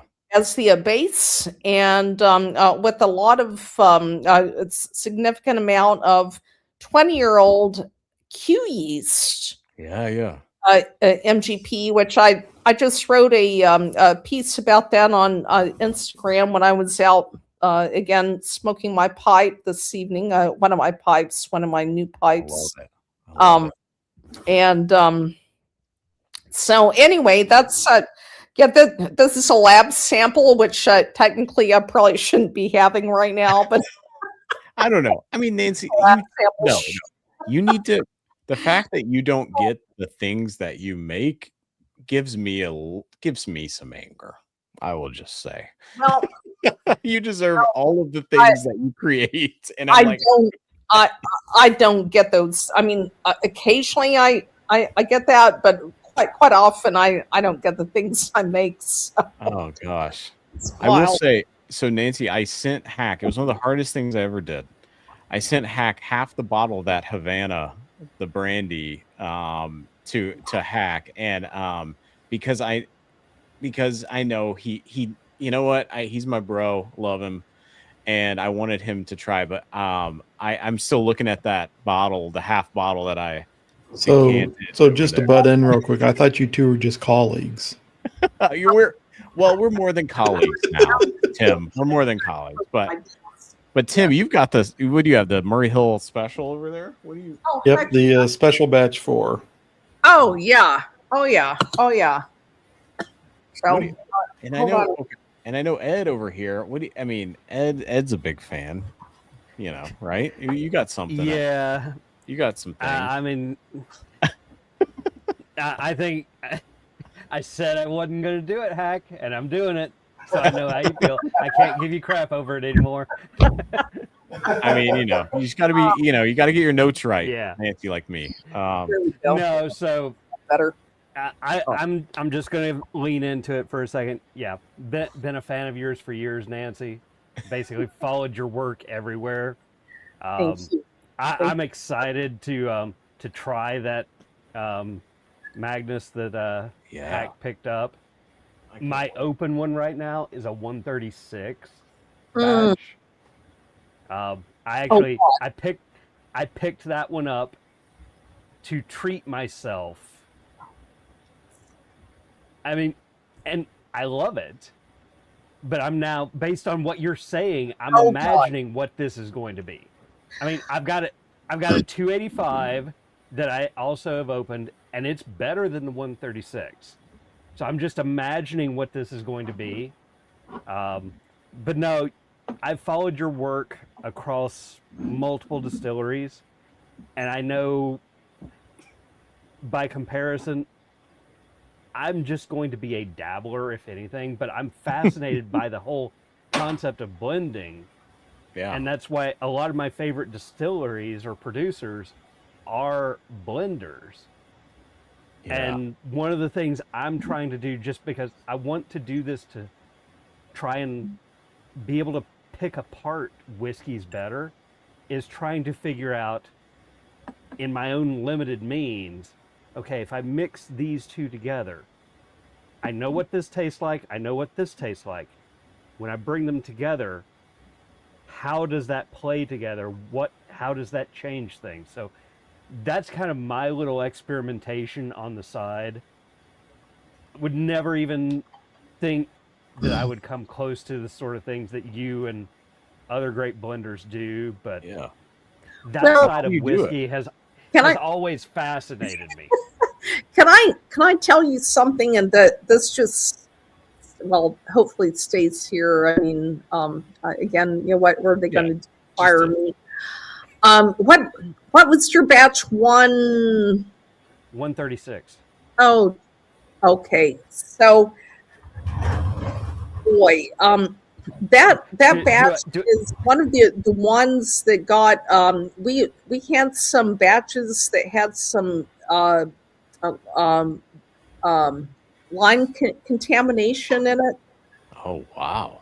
So I do I need to go pour it out now? No, keep it as a teaching tool. Actually, keep it as what? Keep it as a teaching tool. Keep it as a learning tool.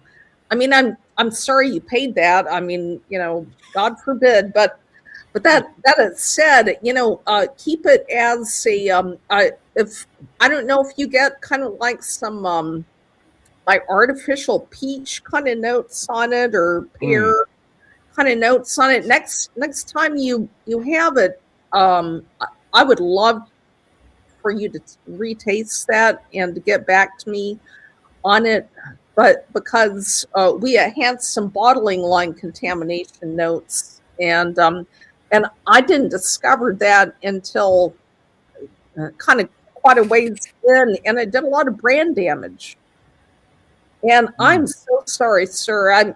I'm just so sorry for that, and I'm embarrassed by it. I mean, it's well, so this will actually make that a little funnier, Nancy. Is these guys give me grief over? No. This is an Ed fault, not a Nancy fault, and these guys tease me about this all the time. I am such a picky eater, and I really don't like eating a lot of fruits and okay. such. So when you talk about peach notes, and I'll use Green River as an example, one of the things that people are always talking, peach notes, peach rings. Peach, yeah. So how do you live in Georgia and not know what peaches are? Vocabulary. That's a great point. Nancy, this guy lives in Atlanta, Georgia. Yeah, how do you live in Georgia and not know what peaches taste like? I grew up in it. Well, but part of my elementary, I was in Gwinnett County. Back in the 70s. Yeah, I'm over in the Kennesaw area. So. Okay. But yeah, so it's. I mean, perhaps that's why I didn't have a problem with it. Is I mean, yeah, notes like peaches, a lot of fruit notes, I have trouble with. Citrus I can pick out very easily. Some berries, but peach, apricot, I wouldn't know what an apricot tastes like. So it's always interesting, and they give me good-natured ribbing about it, but it's like I will taste something and I'm like, okay, what do I know that tastes kind of like this, or what memories does this evoke?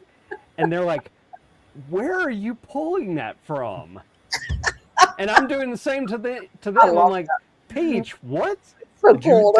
Did you wash this sample bottle before you sent me it? Oh, Yeah, oh, there throwing me right under the bus. Yeah, exactly. Well, actually, we don't really That was a punch below the belt. So, Oh, he's gone. He's gone. Well, Nancy, I am trying your October 25 Nancy's Pick bourbon from Still Austin. Can you just talk a little bit about like how you approach your monthly Nancy Picks? Yeah, I will say, and I think it's the just a I'm going to tell on myself right here. Do it. I think it's the September Nancy's Pick from the rye. I don't know if I had a cold or whatever when I was doing the analysis for that, but I later kind of found a lot of mustiness in that sample, and I think a lot of folks really love that particular batch. Wait, I'm September rye. Is that what you're saying? September rye? Okay. Yeah.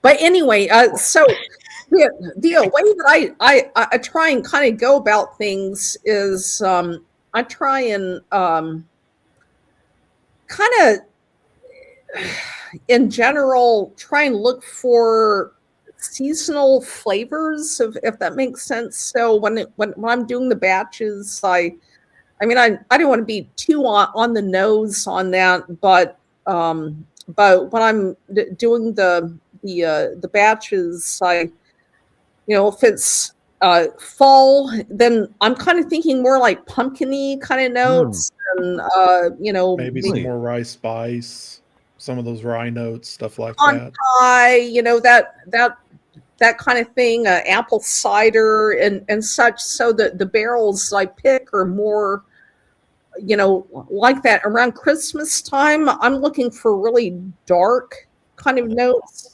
So like in December, I would say November, December, January, I'm kind of looking for notes that maybe have really dark dried fruit notes, or a little bit of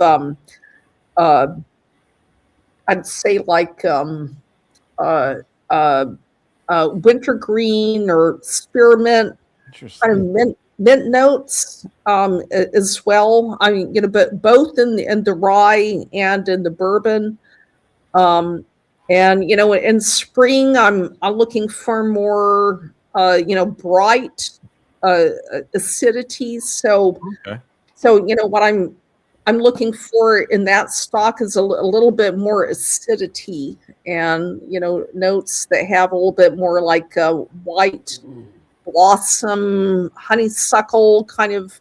Do I always get it perfectly? No, I mean, of course not. It kind of just depends on where the stock is at any point. But that's when I'm going through that stock. But you think seasonally. You think seasonally. I always think seasonally. Yeah, I think about that with Still Austin. I think about that with Magnus. Oh, that's I so always cool.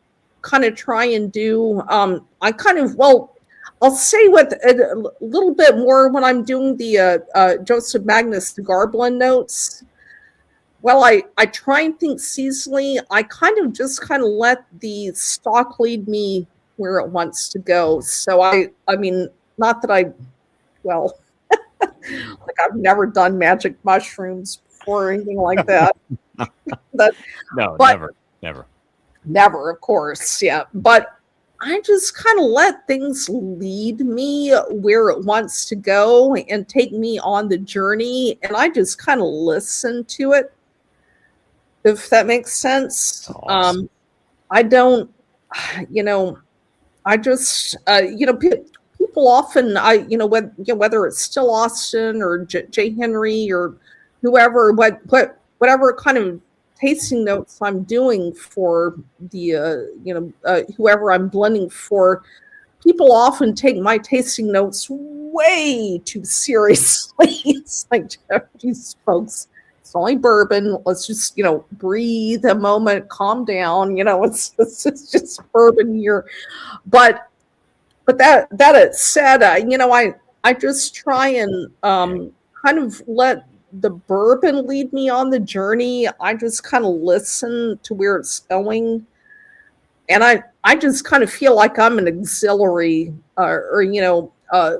just kind of there, listening to what it's saying. If I don't know if that any of that makes sense. I mean, Yes. You'd rather bunch of amplify what it's there instead of trying to force it into something that it's not. right. And I just, you just kind of have to go on an imaginative journey too, and not get too. Quite honestly, there are only so many ways you can say caramel, vanilla, and fruit. Yeah. I mean, And you just And have Mac to knows be how to say them one way. creative and just Caramel and oak. you know what? It's caramel and oak, and that's there. Caramel You and know what? oak, I'm gonna vanilla. you know what? I'm gonna remove all these people here, and I'm gonna ask you a question, Nancy. Yes, sir. All You right. and I here. All right. I'm gonna give you notes. Which one would you rather have for you? And you're gonna say which one you would like better. Okay. On the palate. For a whiskey. So Okay. fig or walnut? Which one? Jesus. Can I have both? No, you have to pick one. You have to pick one, Nancy. You got to pick Walnut. one. Walnut. Okay, walnut. Okay. Okay. Black Forest cake or walnut? Black Forest cake. Oh, that's great. Pomegranate or Black Forest cake? Pomegranate, because I want the acidity. Okay. Cookie dough or pomegranate? Oh man. Cookie dough, I think. Yeah. Okay. I'm just asking about you, just in what you want. Pancake syrup or cookie dough? Pancake syrup. It has a longer finish. Okay. Raspberry tart or balsamic vinegar? Balsamic vinegar any day of the week. Oh, really? Oh yeah. Oh heck yeah. The sweet and sour is like an oxidized note of that's like a indication of maturity. So yeah. Yeah. Does anything beat balsamic vinegar for you? In a like a note that you just love on the palate? I love balsamic vinegar, but probably also kind of that rancio, kind of the walnut, Yeah. or grilled walnut, almond, all those kind of oxidized, or the ester kind of notes, or the fatty acid, oxidized esters of fatty acids. Sorry. Which for those of us less educated, not me necessarily, because my palate's extraordinary. But would be like you said, you get like walnut that are like that rancio. What is rancio for someone like me who doesn't know anything? So it's when you have fatty acids in a spirit, it's the oxidized esters of the fatty acids. So esters are the notes that create like a lot of your fruit notes and such. And the spirits. So when you get the oxidized esters, fatty acids, you're getting a lot of nutty kind of notes. So, think maybe a little bit of, variations of nuts, uh, um, Like a beam? So like, wait, so when I think, and then walnut, Nancy, or marzipan, or well, what about tiramisu, or go on. like a Knob Creek single barrel that's got, to me, it has like a honey roasted nut. Is that different than what you're thinking? Um, mm, it's a little bit more of a when you think of rancio, it usually kind of comes from the brandy world. Okay. Yeah, So, this is another level for me, Nancy. I got to get there. I hope to get there one day. one Wait, day. wait. Hack is raising his hand here, Nancy. He's going to Yes, explain sir. Rancio to me. Okay, Look, Hack. I just want to say this. Like, I don't pretend to know what Rancio notes are, but here's what keeps happening to me. I'll try a whiskey and I'm like, oh, that's got Rancio, and then I feel like a jerk for saying it, but it's it's these fatty notes that draw me into that fatty whiskey stuff that I love. But then it also is like it is that note that like you think, oh, I can attach something to it. Like like I'm gonna enjoy this, but I'm also gonna say, like, if it's a brown sugar note, I'm also gonna say, well, it's a dark brown sugar. Or if Yeah. it's a note where it's got like a blackberry, you're like, it's that blackberry that has a little bit, like you're gonna cook it in a pan, you're gonna saute it. And I know it's loud here because we're partying, but I'm gonna tell you right now, like, hey, my mind of what Nancy has done for us in terms of notes. Yeah. Like, and one thing we've talked about, Mac, is that Nancy, we would love to do like a class where Yeah. a bunch of our whiskey Mac. nerds would sit down and just do a tasting class with you, and we would pay you whatever you wanted. But like, we want to do a tasting class where we sit down and like we just go through these notes, because like we want to get better, we want to learn, and we love you. And Mac, I'm sorry it's so loud here, but I just couldn't help myself, because what she's talking about is everything that like I'm trying to learn, I'm trying to get better on, and I know. that's it. And Nancy, I kind of asked all these. I ask all these questions, Nancy, because yeah, I mean, I think, yeah, it's like it's another level, and I've learned a lot from you, and some of them I'm just kind of like really, and I appreciate you going on that journey with me where I was like asking those things. But yeah, I think yeah, I've learned a lot from you, but there's another level I could learn more. Well, and I'll actually chime in one thing, is for me at least, from what I've gathered from the talks y'all have had up to this point, and Nancy, watching you on a couple of other streams and podcasts, is when you start talking Rancio, for me, I can't look at that just purely as a taste note. There's a textural component That's to it. right. Yeah. Absolutely.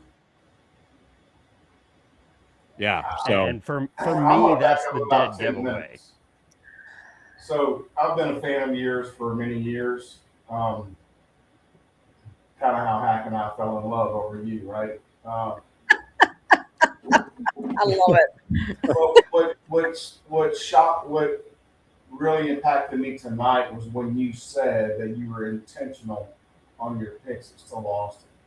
That when you had something in mind, right? So the environment you were in impacted you in such a way that when you went into the brick house, you sought a taste that would almost make you meld with your environment and when you were experiencing at the time. That's what I read into what you said, right? So it may be more to me than what you said, but and I can't tell you what I taste. I'm pretty simple in my life. Where it's good, bad, right? I know what I like, and I'm better at it. So I'm listening. But what you said tonight made me enjoy what you do even more, because you go into that environment with me in mind. And thank you for that. Well, yes, sir, and I really appreciate that. And by the way, I love your Jack Daniels hat. I had my first Jack and Coke when I was 7 years old, or no, Yes. 6 years old at 1976. At my father's wedding to my stepmother, was my first Jack and Coke, actually, and that said, you know what? I don't know. I'm kind of gonna riff off a little here right now, but I think sometimes people get a little too precious about this stuff too. And I mean, I love geeking out. It's not. I mean, I'll geek out with the best of them, but at the end of the day, and I'll have to say too, and I think everyone knows this about me that's ever seen my internet posts. I love Mexican Coke and bourbon, Yeah. and I make no apologies for liking that combination. I mean that is my childhood, from 1976 on to the mid 1980s through it, whatever. I mean that just it feels right. I love that. Oh, saying Nancy, who was your favorite cousin? Well, Oh you yeah. know. I wonder who planted that. Marty did. That cost him $20. I know. Hey, Mac, we have more fans. We have more fans of Nancy here. Come here. Of course Say we hi. do. Hey! And then we have Everybody loves you so much. Everybody wants to say hi. my son loves scratch. Cheers. That's We always put him Aw. in his Wait, stocking. Hack, are you talking about Nancy or me? We just We're definitely not talking about you, sir. I'm just kidding, Nancy. Thank you so much. I just randomly, by the way, I randomly texted Nancy, and I was like, "Hey, like Hacks and a bottle share. I'd love to have you on." And then Nancy's still on here, so Nancy, thank you so much. And like, please, you can. You do not have to stay on here. Like we're just fooling around, and this means so much to me. I love this kind of foolishness. I love it. I love it. She's here till Uber Eats. I mean, Oh wow, we've got. Okay. Oh man, what is that Nancy's pick? I can't see it. Which pick you got there? Nancy, this is the April. And It was cheaper for me. my God, like I know you told me that the rice was something special, but this one, Yeah. it has this like peach cobbler thing, but then it's God, it goes into like if you ever took butter and you put it in your hand, like crazy, let it like it's like you've talked about that, right? Like the rise or your Nancy rise, like they're Yeah. they're so great, and I don't know how to like explain it except that what you're stepping into with the science is like a more complicated palette where it's not. There's no mint, there's no deal, there's no like. And I think maybe what happens is like urban lovers. Hey, I started. Like this is where you want to go, like in the next. I'd love to hear what you have to say about because I think you've told me multiple times like, hey Matt, like I know you like the bourbons, but the rye's where it's in. Yeah, I absolutely agree with that, and I will have to say if Master Distiller John Chappelle didn't make such good distillate, I wouldn't have anything to work with, right? And I mean, he's the other half of the equation. It's not just me. It's we always work as a team. But that said, I think both John and I think that the 100% rye, we both actually like it better than the white corn recipe, and we love that. I mean, it's not disrespecting that at all. We just think the 100% rye just and I think as we're going to watch that age up over the years too, that's just, we're going to really watch the complexity just continue to That at increase. 14, 12 and 14 years So I've old. got a oh my question. God. Since Hack's at a bottle share, if you were going to a bottle share, and you could only bring one bottle with you, what would you bring, and why? Well, That's a great question. that is a good question. I'm not sure how to answer it. 100-year-old brandy Armagnac. Now I'm going to stick to bourbon, and probably what I would do is to take some of my 20-year-old MGP 21% bourbon from Joseph Magnus, and here's the reason why. Not because I think it's like the bomb. I mean, sometimes it's the bomb, but the way that bourbon is distilled, unlike say brandy, it's not distilled to mature for 30, 40, 50, 60, 70 years. And if you were to taste some of that distillate, I mean, while I think you'd like it, you would see that it's kind of at that age, at 20 years old, it's more of a blending component. Mm-hmm. And the reason is, it has to spend its whole life in, new charred oak, right? So you don't have the luxury of letting it age, initially a year or two and the new oak, and then go to use cast to kind of be a oxidation vessel. So it's a lot more tannic than other spirits of rum or brandy or whatever of the same age. And it's I think I would want to take that 20-year-old not as a wonderful example of bourbon, but more of a teaching tool, if that makes sense. And again, I'm not saying all 20-year-old bourbon is bad or anything like that. It just doesn't, the way it's made right now, it doesn't have the same maturation potential of, say, a brandy. Mm-hmm.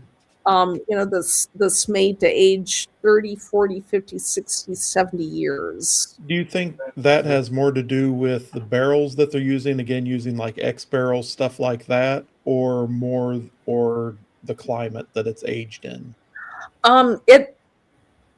It has to do absolutely with the barrels. For bourbon, having to use the same virgin new oak, for the life of the distillate, but also the actual way that it's fermented and distilled. So if you're looking at a brandy or rum that's destined to age for, say, again, 20, 30, 40, 50, 60, 70 years, it's probably going to have either it's either going to be pot still distillation, or in the case of like a vintage Armagnac, it's going to come off still about 52 to 55% alcohol by volume. So it's going to have a lot more fatty acid, and it's going to have the capability of aging for all those many years. Whereas bourbon, just by its very nature, just isn't designed to age that long. And I'm not trashing bourbon or anything like that. That's my bread and butter. But With that said, I mean that the philosophy behind the production is very different. And one is made, the those kind of brandies are made to age for much longer, and having to do with the fermentation, distillation, proof, the way that you use your oak, using new oak in the beginning, and then going to used oak over time, and that way, and also putting it in very like cool and damp environments. So you kind of retard the maturation, versus kind of the way bourbon has been done over the years. So the philosophies are completely different.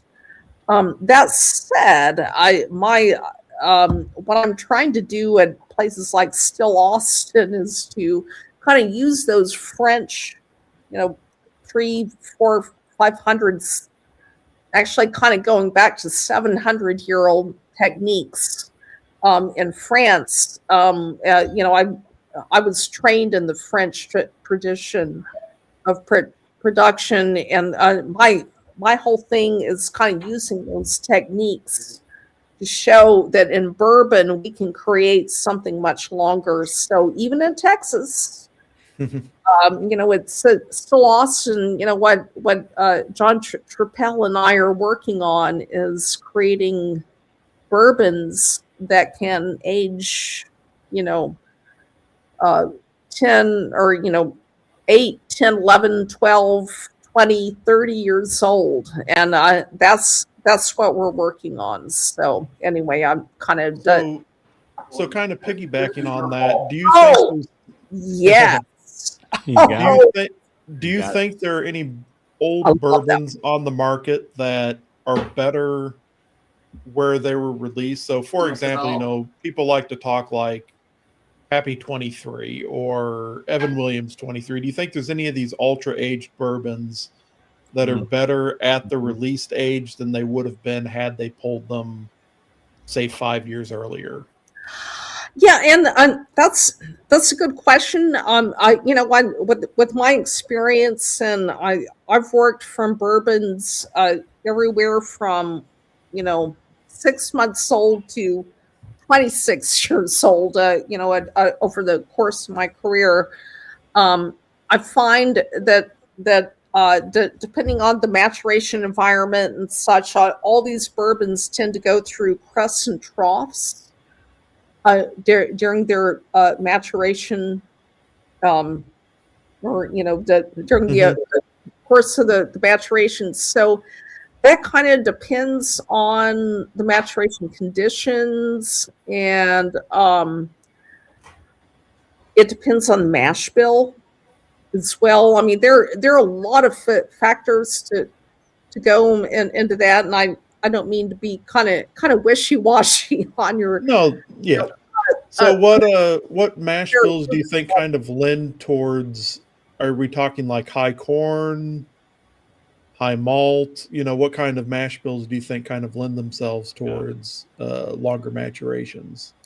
Well, I know that for a faster maturation, a rye definitely lends itself to coming online a lot faster. That said, when well done, I think a wheat kind of over time really lends itself to a much longer maturation.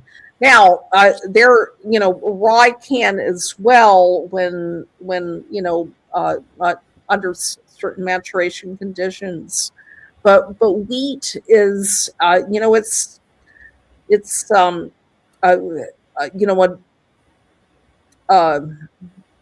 how shall I say this?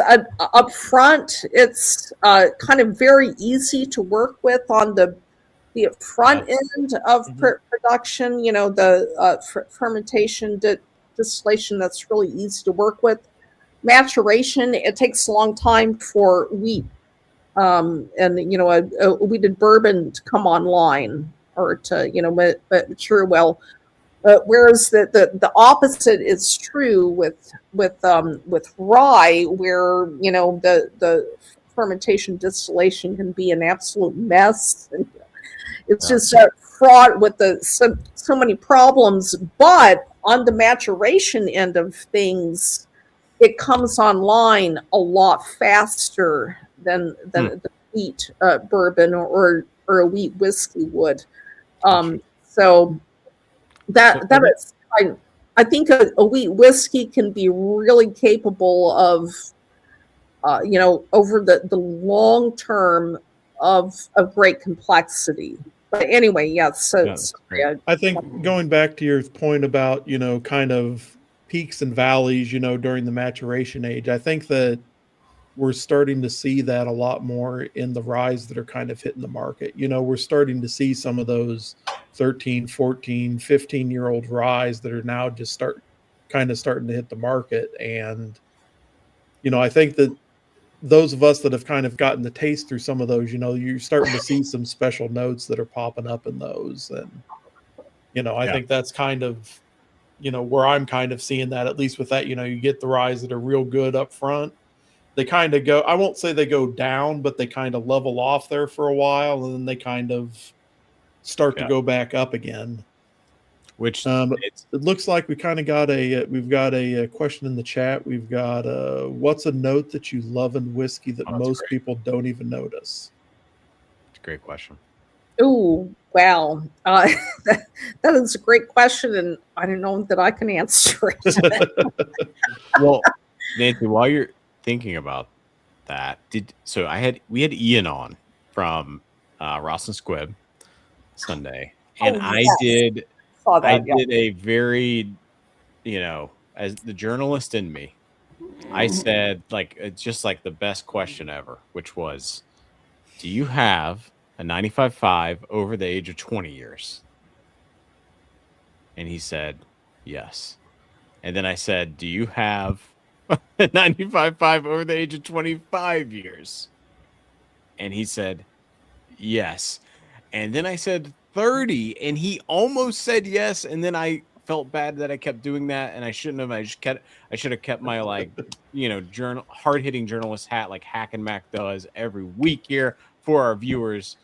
But you've had to walk through that sort of palace of whiskey. God. Like, I do, and I didn't know. I don't want to get you in trouble, but come on, right? You're getting the good stuff. I think my DNA is expired by now. Hey, he's the Jim Cantori of bourbon. I used to actually, when MGP bought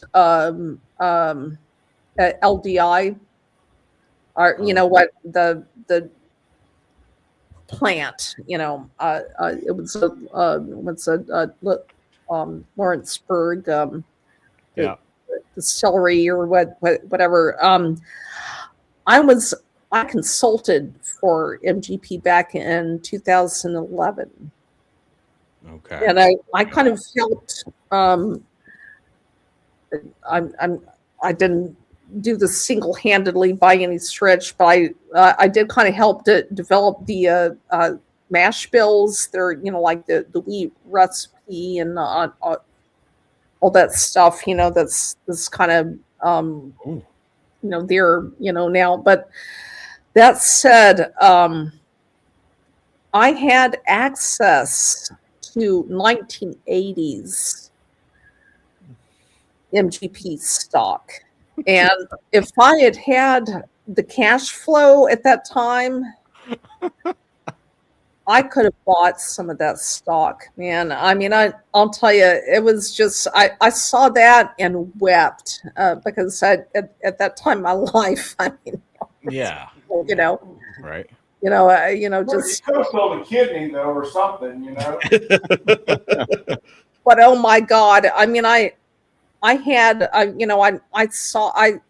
had access to everything in everything that they had in their inventory. And if I had been independently wealthy, anything like that, Back then, yeah. I would have snapped that stuff up in a millisecond. I mean, but I remember looking at that and thinking, oh my God.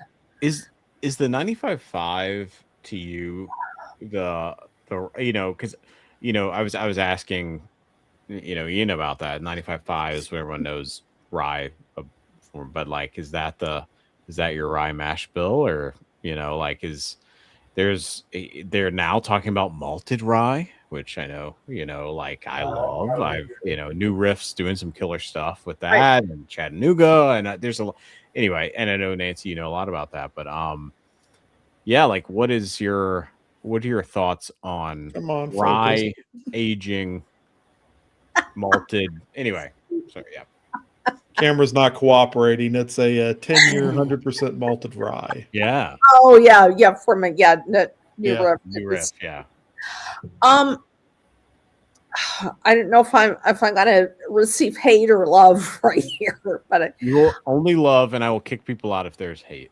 that's There's only 5 of us that love you. Everybody else doesn't matter. I have to admit, I like that 95.5 recipe. Yeah. I think it's to me, it's very classic. It's kind of like that Maryland, going on to Indiana kind of stock. And by the way, just the oldest spirit that I have in my inventory is an 1886 Maryland Sherwood Distillery rye. Wait, did you say 1886? 1888, 1886. Yeah. So, someone go pick Mac up off the floor now. I'm just like, and you know what? You guys ask when Amanda comes on Sunday night. You ask her about that. Will. Because Okay. Someone knows that from me. I was having a hard time comprehending 1886, and I was adding those together to see if there was a mash bill, and it added up to 100. I know. I thought it was. Yeah, you're That's right. how simple I am, right? I'm like, no, that doesn't add up. What is she talking about? Surely it's not 1886, the year of our Lord, but yeah, that's what she meant. It is the year of our Lord, 1886. Oh my goodness. So, how long was that aged? And then, yeah, Nancy, can you talk about So I don't know exactly how long. I mean, it tastes like it's at least 10, 15 years old. So when I was the blender at I don't know if y'all are into rum at all, but when I was working for Privateer Rum in Ipswich, Massachusetts, would have been 15 years ago, I guess. My boss, he was a Boston Brahmin, and his great uncle, after he died, apparently, when he died, they, when they were going through his house and all, they discovered a false wall that had all these sherries and ryes and bourbons and just all kinds of things, from before Prohibition. And I remember he brought all this stuff into the distillery in these like huge carboys. And He does have his benefits. He forgot he put that in the wall. oh yeah, and it was amazing. And when you first open it, it is exceptional. But the moment oxygen hits it, it starts degrading. Oh, that's so. And so, but I've got a little bit of the 1886 rye that he had from the Sherwood Distillery, and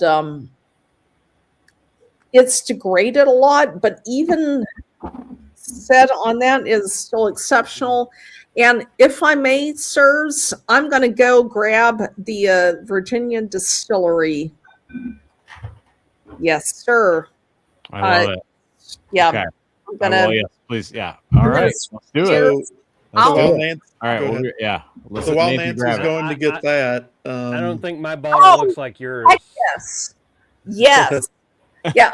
Yeah, but Nancy, so- go grab that. You know what? So Nancy, I do have to dip out, but I do want to say one thing about this, and Yes, you sir. may appreciate this. You gave me a new appreciation for this bottle. When I first got this, and this is probably sacrilegious to say, I was Say like, it. Nancy is Say it. off. Nancy is off her gourd. This is not a cigar blend. Oh, Because God. I was basing it off of Magnus, the Frankenstein. The Frankenstein. off your tainted Magnus, no less. Well, let's not go there. We're not bringing new evidence into this. I bet there's a recording somewhere out there that. But I was very adamant for years, even before I got this, that a lot of these things, calling themselves cigar blends, no, you're just throwing 500,000 finishes. The thing is, now having learned your thought process behind this, and also reaching a point in my whiskey journey where I'm seeking the complexity and layers, I can now appreciate this. I love that. So, good God, I love that. I almost want to say the mistake with this bottle was it didn't come with an instruction manual. Yeah, come on. You got to do that, Nancy. Come on. Because, You know what? In batch 3, we'll add the instruction manual. but no, in all broken seriousness, no, this. Oh, I love that. Oh my God. If you don't, I feel now, knowing what I know, if you don't understand the intent behind this and what that cigar blend, in your mind, what you were shooting for, you completely missed the boat. And you're either going to have that reaction like I did, or you're going to think, well, this is a good bourbon, but I just don't get it. But no, this is one of the things I want to, seriously, and I know Hack and Mac have said this, I think this is one of the things that make you special in this whole sphere of whiskey and this whole hobby and everything we love is you're willing to engage in these conversations and share your knowledge and educate people, because I realize now I was ignorant. I didn't know what I didn't know. And you've given me a new appreciation for this bottle, and you've given me a new appreciation for a lot of bottles, because I've gotten to that point now where I can even whiskeys that I do not like for my palate, I can appreciate them as good or excellent whiskey. But I've now reached that point where I'm really looking for those layers to peel back. And not that you knew you were doing this, but just by being you, Nancy, you have changed my view and perception of whiskey, and I can't thank you enough for that. That is so cool, and I so Slanjava. Absolutely. Cheers. Whatever. I love that, and that is so cool to me. And you know what? I think something too that I hope people appreciate is that I don't just tell you kind of what my philosophy is. I tell you the mistakes I've made. Well, I mean, that's the genuine you are, right? Times I've made, it's like, oh, I wish I'd done this or that, or That's learning experiences up on this and that said, because I kind of feel like in the distilleries I work for, they haven't fired me yet over this, but maybe one day they will. But I kind of feel like the consumer can learn a lot about when the producer tells you what our mistakes are, and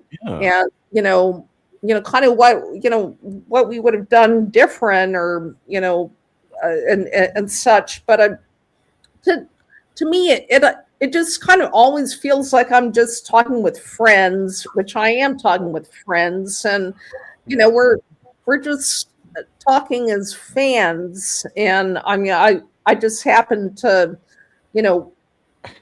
my job is doing this, but it's like, man, I would have done this different if I could have, or this thing happened, and well, but it's also given me.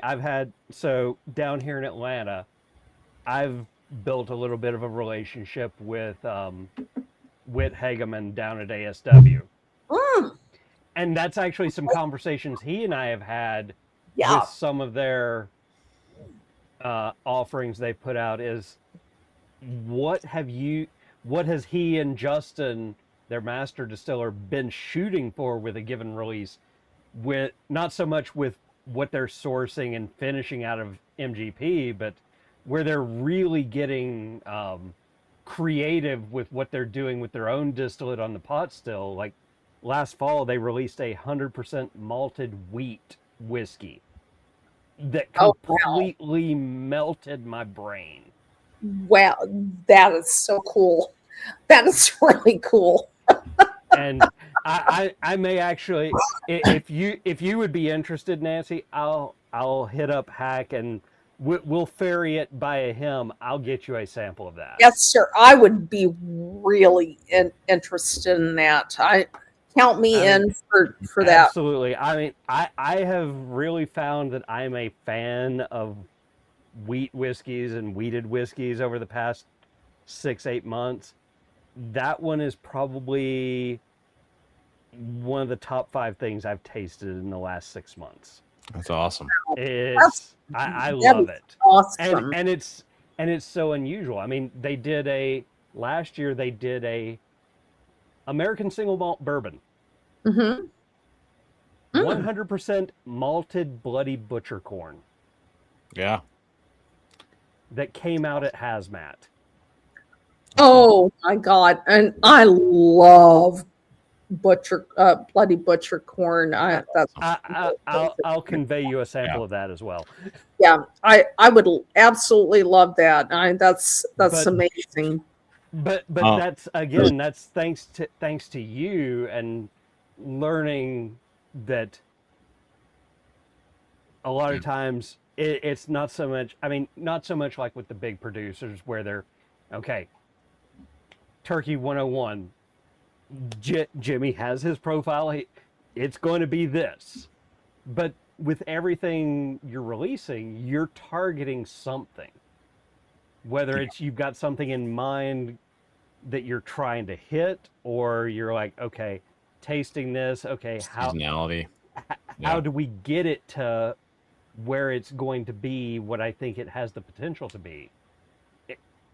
It's given me that knowledge to start talking with these other producers and distillers, and how are you approaching it? How are you targeting something, or are you just kind of going with the flow? And I think that's not everyone who's into whiskey and bourbon is going to get to that point, but there are, in my opinion, not enough people on the producer, on the industry side that are sharing that knowledge and that information and willing to put themselves out there, make themselves available to share that knowledge, share that education with enthusiasts, especially whiskey nerds like us, to really give us that full appreciation. And that's, you and a few others have done that over the past 6 to 8 months for me, and it's completely changed the way I look at whiskey. And yeah, man, you did a Are you grabbing this one, Nancy? Yeah, and I don't know if y'all can see Oh, look at that. There it my is. but like everything in here is everything I produced. Oh, that's so awesome. That's That's, awesome. Anyway, Hey, you gotta slow down. We're not I done with the bottle have form. way too many of those bottles, Nancy. there it is. Awesome. Okay, so Nancy, we've taken But too much of your night. I appreciate it. I Oh. have to dip out. Mac, Much love, Ed. thank you for the We love thank you. you for this. You know I what? will catch you guys later. I Thanks. really Definitely. appreciate that, and thank you so much for your commentary. And that said, you know, I just kind of feel like at the end of the day, we're all fans. We're all just that this is all our hobby. I mean, you know, a few of us do it, you know, for a living, but it's still, you know, we're still fans of it. And Yeah. and, Well, and at the end of the Absolutely. day, I feel like it's a universal friendship or a brotherhood or sisterhood or whatever, and that's I'm honored to be part of it. well, it means a Absolutely. lot that you would jump on here on a Friday night with us, and thank you, Ed. If you got to jump, you can jump. Yeah, I well, do. Y'all right. y'all enjoy. We'll catch you So- later, and I will get those things to you, Nancy. Absolutely. Yes, sir. I would Wonderful. love that. That I would jump on that in a minute or a Absolutely. Thank you. So- Y'all have a good one. Right. So, All right. Nancy, we have so Sunday. Oh. We have Amanda coming. Oh my God. We've got some brandy here. I don't want to take, you know, Hack. I don't want to make Hack cry. He's not here. He'll be so sad if we do that. But I kind of do want to make him cry. But we're not going to do that. I would love though for us to a lot of us have this. Seems like we have this Virginia. I feel left out here. EDC. I know, Tim, unfortunately, but Tim, grab something that's close to this. Yep. I And don't then think I have a single cigar blend on the shelf. okay, there we go. Grab that. Tim. No, I don't All think I have a single cigar Oh, blend on the shelf. Okay. I don't even know what that is, Nancy, but that looks cool. I'll just have to sip that guy, but So, Nancy, we're Next, running pulling out on 2.5. Armagnacs. Oh, my goodness. Gosh, Oh incredible. my God. we also just have Holy don't have shit, that. 19 dirty armor. Oh my God, look at that. yeah, that's the one right there. Anyway, yeah, keep on talking. All right. I know I should not keep talking. I'm just gonna let. I don't know why any of us are on this except for Nancy. We're just gonna let. Here we go. Keep going, Nancy. Keep going.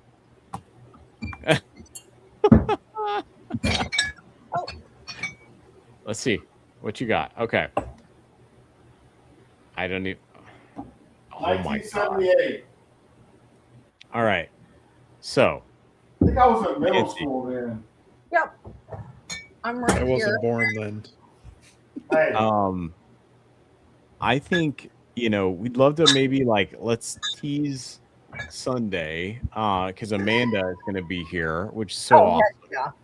And if you have any time, it'd be awesome. It sounds like maybe we can't. No one tell Amanda, but maybe Nancy might jump on towards the end. But let's do this, and then because we've been running for 2.5 hours. Nancy, it's so nice of you to do this on your Friday night. Thank you. Oh, you know what?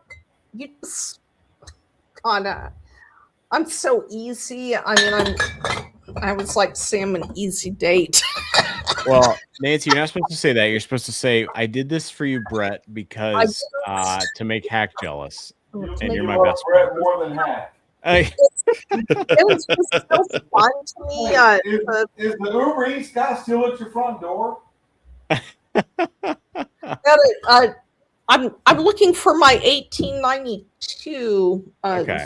the Armagnac, but oh my gosh, anyway, you're looking that's- for 1892. well, anyway. You know when they harvested that grain, there was mules and ropes and plows. That's incredible. Like no diesel engines. Tim, I might have to run to the restroom real quick, and I'm going to run right back. Yeah, Nancy, what are you grabbing? I'm probably gonna do that.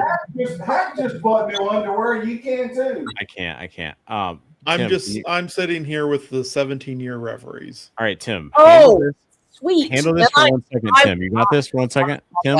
Yeah. Oh man. You know what? I'm just gonna go to Amanda's. Oh yeah.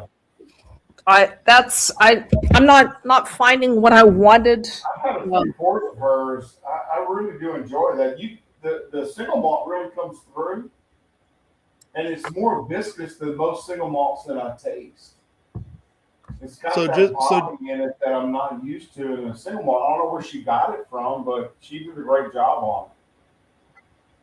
So just to give the chat maybe a little bit of prep on what's coming on Sunday, tell us a little about Virginia Distilling. What are they doing? What do you? Yeah. So I don't know anything about them.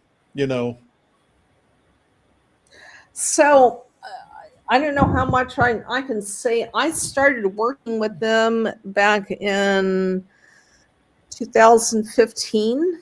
Your bottle has a hole in it, Nancy. And that's when I discovered Amanda Beckwith. And who's now the head blender. And at the end of this year, I'm going to make her the master blender. There. Oh heck yeah. Yep. I love that.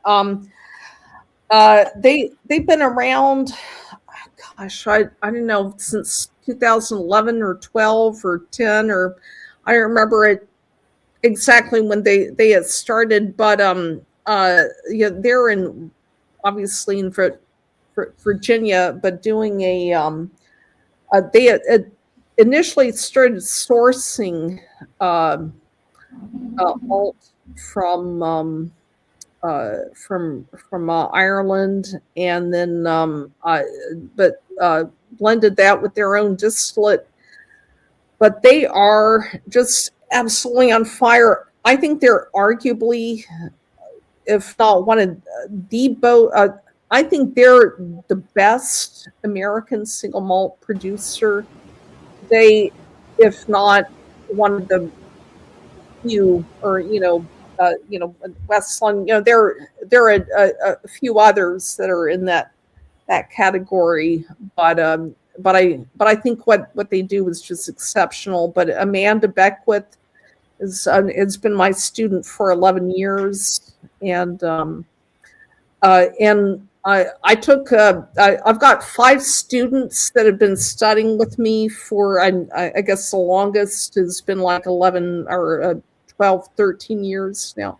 13 years. That would be Joe Henry, J. Henry and Sons. Amanda's been with me 11 years, like I said. But 2 years ago, I first took the group to France to study in 2017. So 9 years ago, and then I took them again 2 years ago, and Amanda apparently became really inspired to make a cigar blend after I showed her what a traditional cigar blend is in France, from like 35, 40 plus years ago, and when she was out here studying with me last month, she hadn't even told me that she had created a cigar blend. She just happened to say, "Oh, by the way, I've been working on this the past 2 years." One of those where she just kind of puts a mystery glass in front of you and says, "What are your thoughts on this?" I was just so blown away. I mean, pardon my language, but fucking phenomenal. I mean, that I was just wow, Amanda, that is so cool. That's awesome. So what is yeah? So Nancy, on this, this is the first time I've cracked this, by the way, and I'm very close, and I cannot. And so we've been talking about time to go down there and visit. We got 7 years American single malt. About a 10-minute drive for you. 10 miles, which is 10 miles. It's like 10 hours here in DC. Yeah.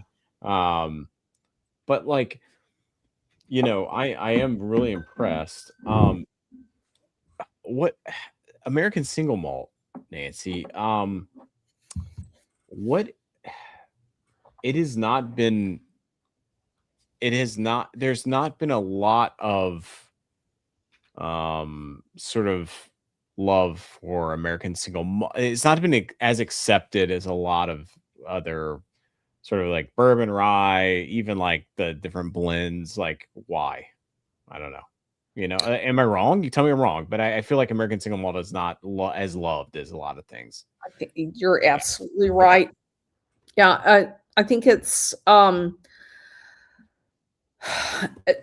it's unfortunate to me. I think it's going to hopefully change over time. I think it's often compared to Scotch and Japanese whiskeys and Indian whiskeys and such, malts. But that said, I think when American single malt initially started, that and I would really like to get Amanda's perspective on this on Sunday. Okay, great. But I think that the tannin profile was often very it was often in virgin oak, American oak initially, or Quercus Garryana, like in the case of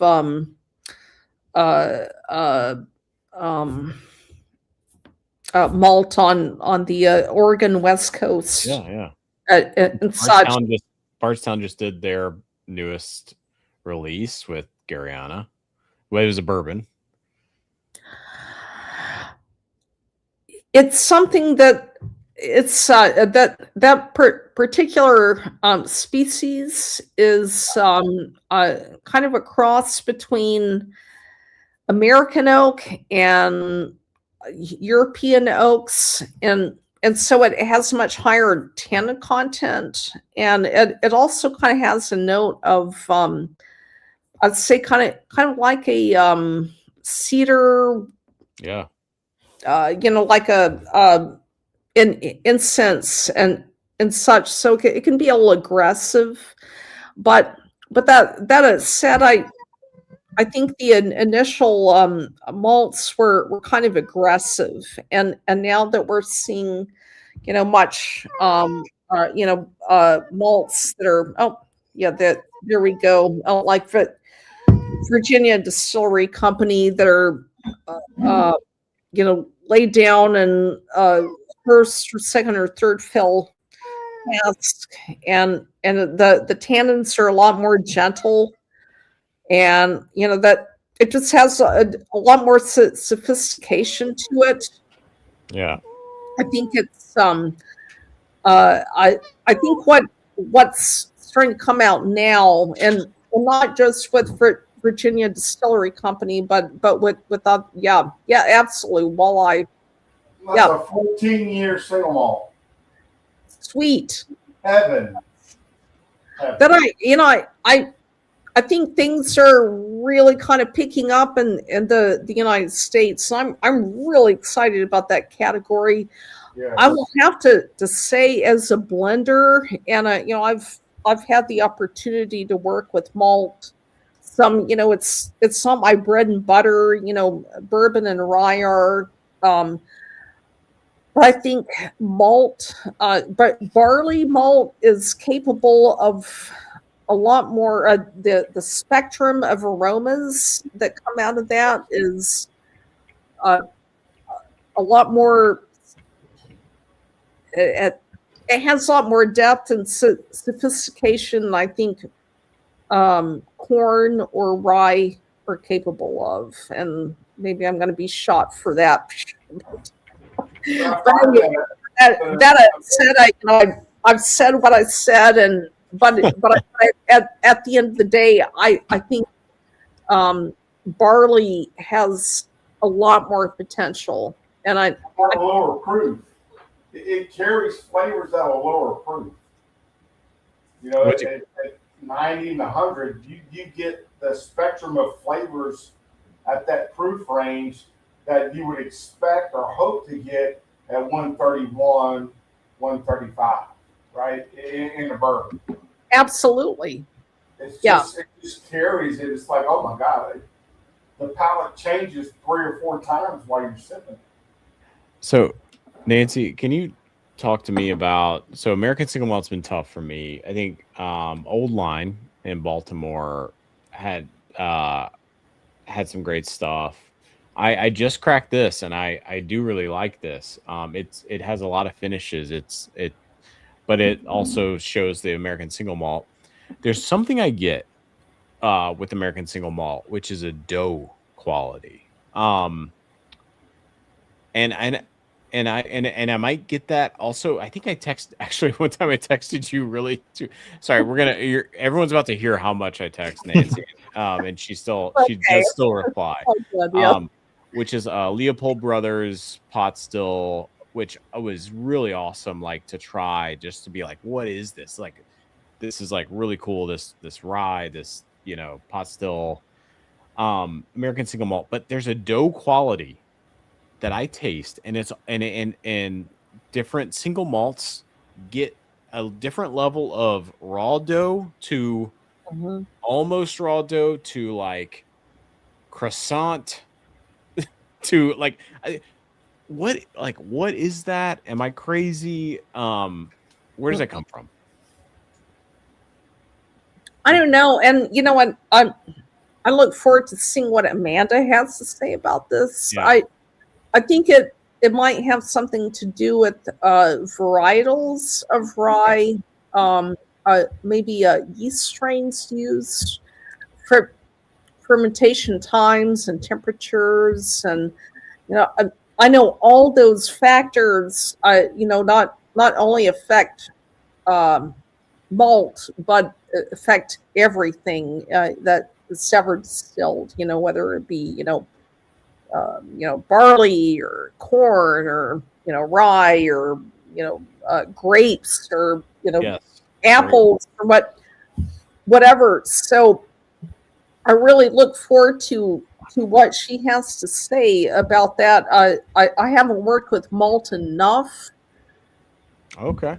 To it. No, then I've worked with malt. Virginia Distillery Company. There's a company in India, Kamet, that I've worked with as well. I mean, I've worked with in Israel as well, Ruach Distillery. So I've had about 3 or 4 malt distilleries I've worked with, but I wouldn't say it's like my main thing, if that makes sense. So I really want to kind of know what Amanda has to say about that. Yeah, and I could just be, yeah. I mean, and I'm getting a little bit of like a pastry note here. I think with some Cedar Ridge, I get a lot more raw dough note, which some people really love, but like I do really like this. I'm very excited to talk to her about this cigar. Well, I think these are not if I'm she can correct me if I'm wrong. These aren't finishing casks. These are casks that would have been used for the entire maturation life. Oh wow, that's so cool. Well, I don't want to. I do not want to spoil this, but Sunday is going to be awesome. I'm super excited. I know that the Spanish Oak Trayport STR cognac and Fino sherry or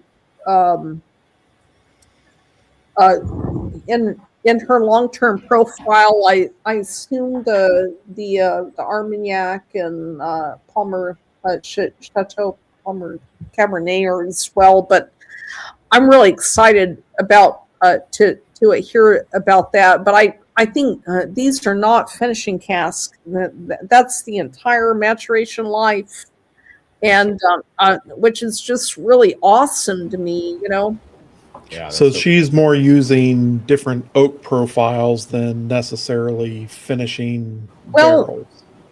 Because she can legally, right? In bourbon, we're kind of bound to that virgin oak. It doesn't have to legally be American oak, but it has to be a new charred oak container, and by tradition it's American oak.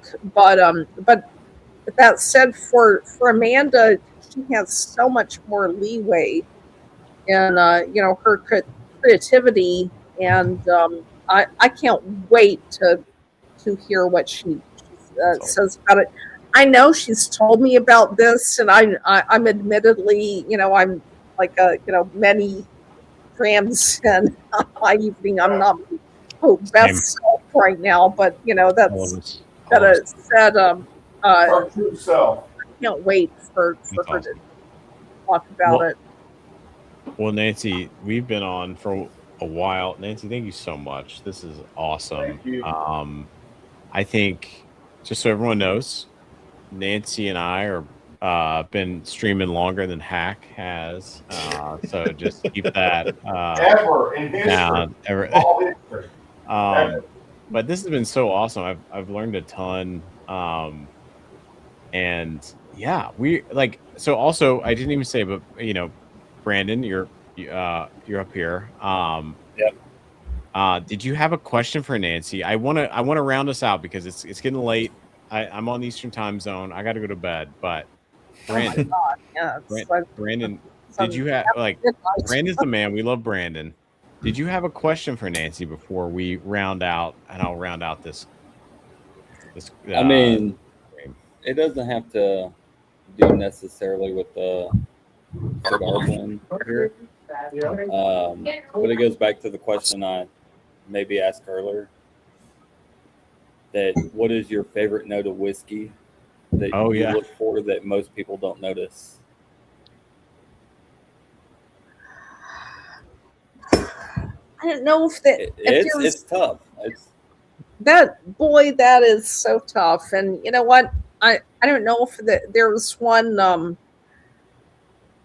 I'll have to say this, and I don't know if it's just a whiskey thing or a just like an old spirit, old aged whiskey thing, or a brandy thing, or whatever.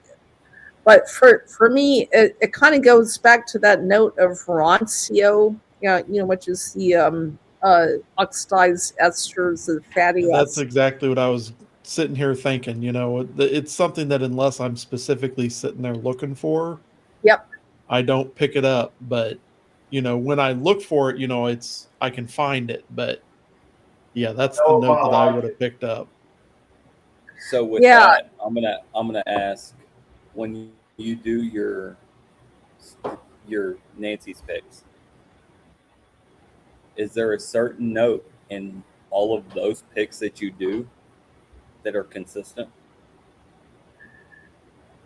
Like for is there a certain so is there a certain note that you have that goes in every pick? No. As a matter of fact, like what I was saying earlier on the Still Austin Nancy's picks, whether it be for the bourbon or the rye, I'm looking for it's seasonal, and I actually want some variation. The one thing I do look for, though, is every barrel has to have a spectrum of aroma, and so there's a and again, I'm not like my best self right now, but there's a French word for the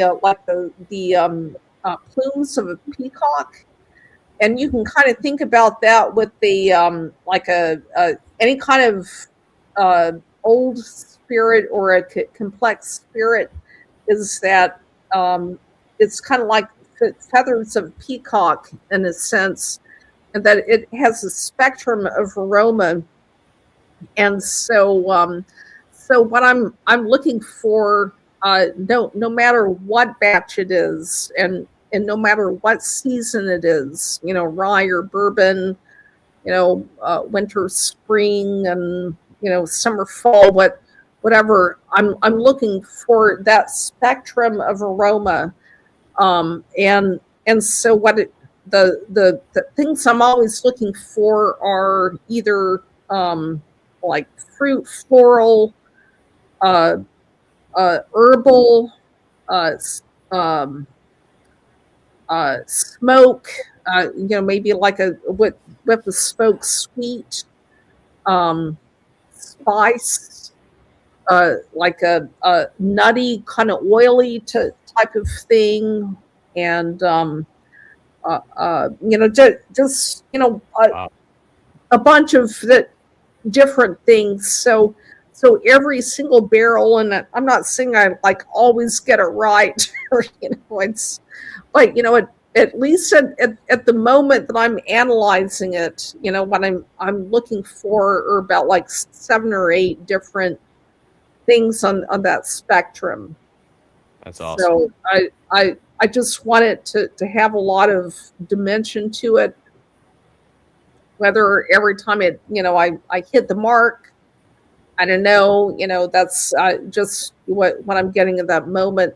But that's what I'm shooting for. I will say, everyone I've had, you've hit the mark. So. That's You hit awesome. it more than not. You hit it more than not. Cheers. Absolutely. I appreciate that. That's awesome. Well, Nancy, this has been awesome.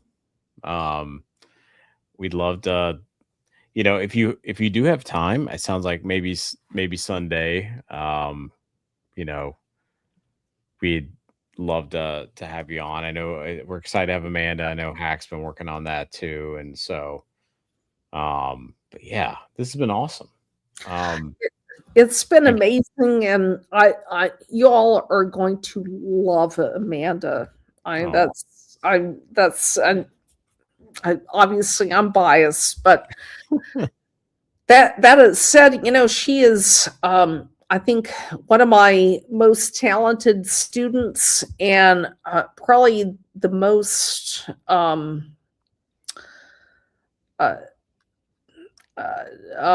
self-effacing, or she just has like no ego at all and involved, and yet she is so talented. That's awesome. Well, definitely thank you for coming on, Yeah. fielding some of our questions, hanging out. We've been on, it looks like, coming up on 3 hours at this point. So, I know. I know.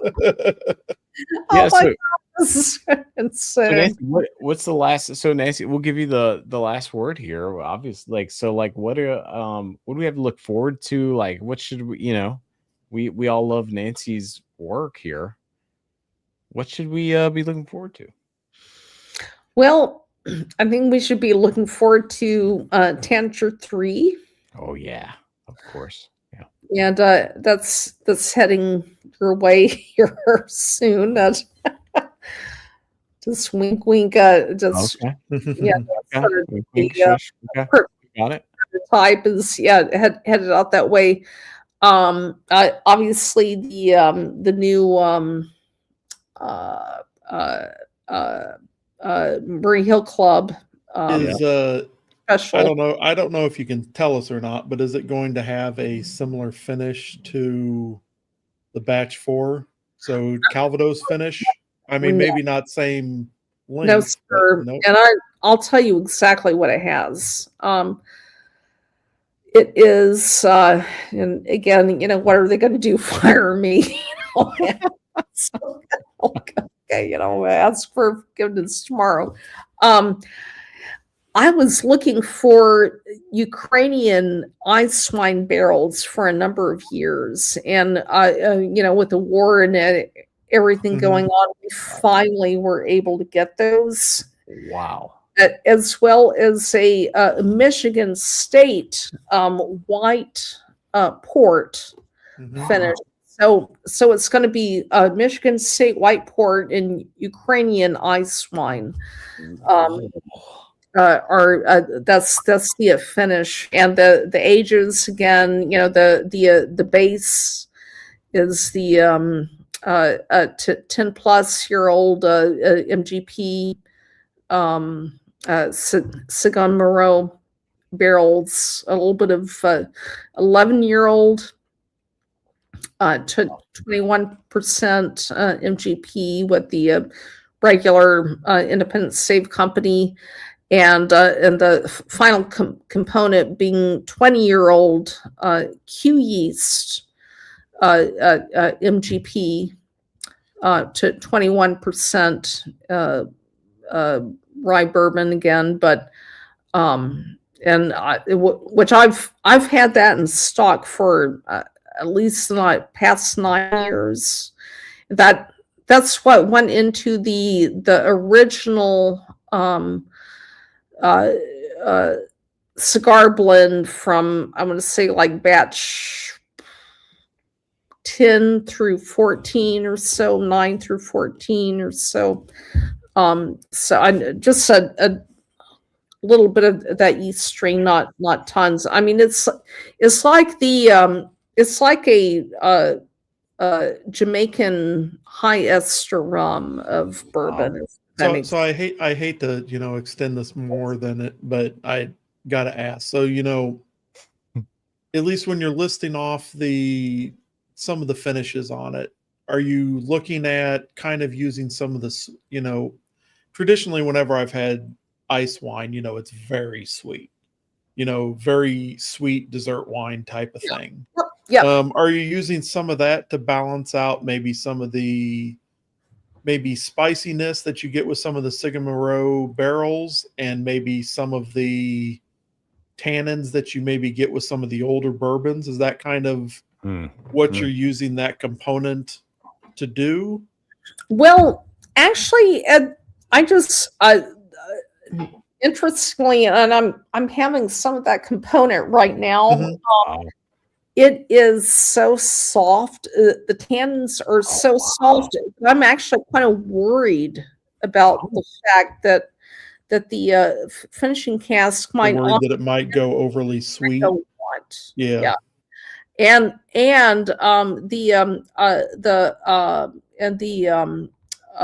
Michigan State white port, there are a lot of lees in those barrels.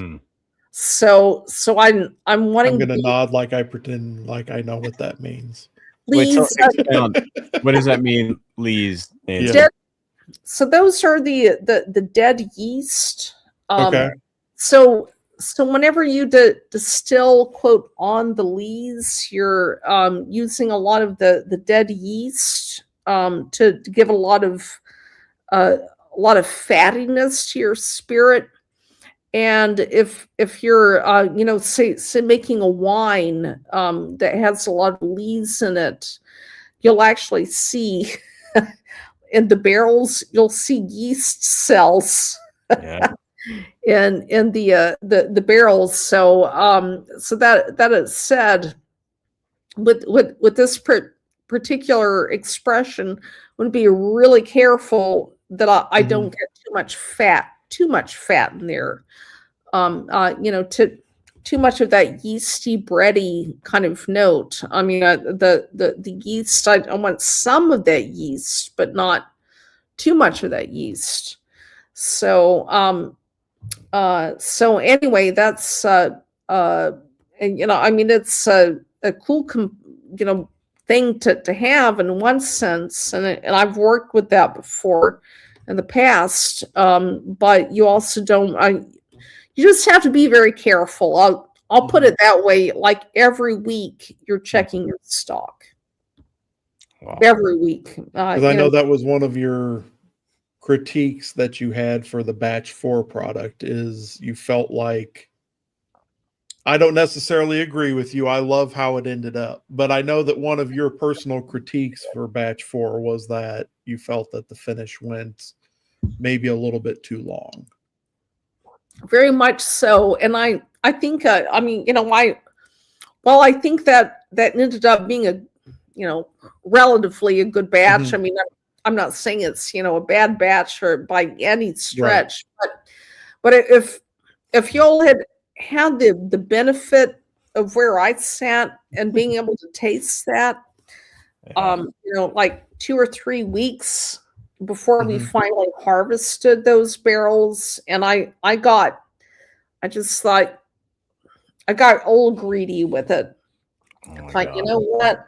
Let's just let's see if we can kind of hindsight is always 20/20 though, Yeah, and so, well, here's the thing, and I'll tell you how I see it is that those 2 or 3 weeks, what happened was that I had a lot of apple notes that I wanted from those Calvados casks, right?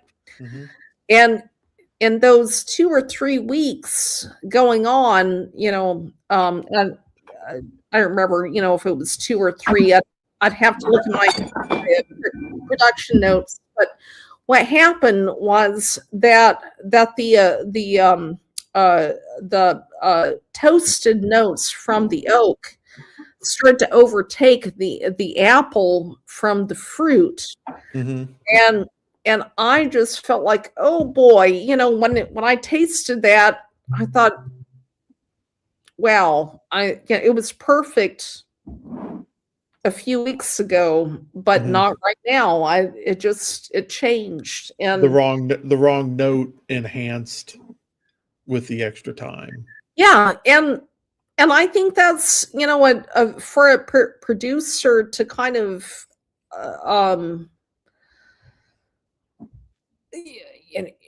kind of see those kind of things. I didn't know how many people admit that so openly or not, but that's you have to be your own worst critic. Well, yeah, and yeah. Well, Nancy, I mean, it just shows like you will always that is the greatness that you bring, which is continually questioning yourself and what you do, and all of us love everything you do, and like you should know that. And Thank you. And the bit, like for me, and like even in my own work, and then I think if you think about like all of our work, like the biggest experts in the room are the ones who want to continually learn from everyone, but at the same time have been like, no, I've been doing this for a long time, but I'm not done learning. And Nancy, you've always done that, where it's like, I'm going to tell you what it is. This is where I want to go. And that's super inspiring even to me, which is like such a different line of work than it, but it's like, yeah. So I anyway, like, I hope you can hear from me and Tim. I think you would, I don't want to speak for you, but like we all love, we love the end product, absolutely. But we could like, we really appreciate you like talking through that like frustration, because you're just going to make the next best thing. We're going to buy it. Well, no, I deeply appreciate that, and I'll say this: if you're not the moment you start resting on your laurels and think, yeah, man, I've just I made it. You're to put it in, you're fucked. Yes. You're just yes. I didn't know how else to say it. You know what? If you're not your own worst critic, and I have to say, if I hadn't have had companies behind me pushing me to put things out, I would have never released anything because I'm such a perfectionist. I just feel like I want to make this little tweak, that blah blah blah, and I've never felt 100% satisfied about anything I've ever made. I mean, so my background's engineering, and that very much resonates with me. Yeah, that's yes. Yeah. And yeah, you know what? I can tell you about, all these batches I've heard people talk about, like Joseph Magnus cigar blend, that I can tell you all the technical faults or not faults, but problems of all these batches. It's like, every reason why you shouldn't, Yeah. I'd glorify it if that makes sense, or Yes. why. The term that we use in like my field is, you always are going through a plan, do, check, act, type of cycle type of thing. You're always planning what you're going to do. You're always checking what you're going to do. You're always trying to improve it for the next round. And, Right back. I'm just I gonna love grab it. sort of- yeah. Boy, I went to a Wow. Yeah. one thing, and then Well, I see Hack just jump back on here. We gotta land this plane here. Nancy just grabbed something. Nancy, what did you grab? Oh, it's just the Oh, the new one. yeah, the new one. Yeah, I just put it in the batch for a bottle. It's not. Yeah. When, I- Nancy, do you have any clue when that starts to bottle land or no? It's ready when it's ready. So Love it. that it said it's actually on Monday. It's going to get dumped. Okay. And on Wednesday we're going to examine it. Well, And but because we think these casks are going to go that fast. So well, if you need any help, Nancy, with someone who knows some caramel and some oak, I got you. And vanilla. Don't Hey, vanilla. Thank you, Nancy. You got the other note, which I'm a little uncomfortable that also Ian and I think like David Jennings knows, and maybe Jay West. Anyway, you know what? It was early on. his new note is it's been kissed by autumn air. That's Kissed his by new autumn note air. he's going to start using. AI is helping me, Nancy. That's great. I love that. All right, well, let's land this plane. My guy Hack is back here. Hack, we got a big show Sunday. Nancy's been on this whole time. Isn't it incredible? Dude, we've had this extremely cool bottle share, and like everybody's like, "Hey, Nancy's still on." I'm like, I know, but like here's the coolest thing is that we're gonna have Amanda on. Yeah, we've been talking about it. We're gonna have Amanda on Sunday, which is probably like the coolest thing ever. And we're going to get into what she's doing, which is super cool. But at the end of the day, like, I just, there are inspirations and there are people that you love. And I love you, Nancy, and I love what you do. And people know that. And I'm not trying to hide it. I don't care what people say. But, like, thank you so much for what you've done for us. And hanging out, like, and nerding out with us. Like, we are whiskey nerds. And the fact you will hang out with us and have fun, man, that's awesome. Love you. I love y'all too, and you know what? You're going to so love Amanda. I mean, and I will definitely be on. You know what? At the end of that, just let me know. She is just she's brilliant. She is. I feel like she's she is one of my best students, and I feel like she's exceeding, going beyond me, and I want to see that. I want to see that. She's just so freaking cool. That's awesome. All right, y'all are going to enjoy that. It's always one of the best parts of being a teacher or a mentor is always seeing your students go further. Absolutely. That's that way you know you've done your job. Yep. Yeah, that's awesome. Well, Nancy, thank you so much. Can't wait for Sunday, and appreciate if you even have a little bit of time. We'd love to have you, but like tonight, this has been so awesome. Thank you. Yep, thank you. I've so enjoyed it. Well, I just have to ask where are you right now? And that's it. I'm just kind of seeing like people in your Yeah, background. where are you, Will? Where are you? Where are you? Woo! Yeah, where are you, buddy? I'm here in Mississippi. All right, yeah. And the big Spillway event's tomorrow, and so we're hanging out outside, and we got a bunch of people that have been drinking a lot of really great whiskey, and so we got the big Spillway drop tomorrow in Mississippi, and there's a lot of people that love whiskey, and that's where I'm at, Mac. Right around Jackson, Mississippi. Is there any 7-3 around those parts tonight? Yeah. Yep. Oh yeah. Tonight, Nancy, they were sharing some pours at the little drop, and also Nancy, tonight there was a group that were bragging on you, which was Broad Branch, which they said they're doing a little something with you. What? Yeah, sure, that's true. And so we've been working in the past year or so, but I was also working with their dad 10 years ago.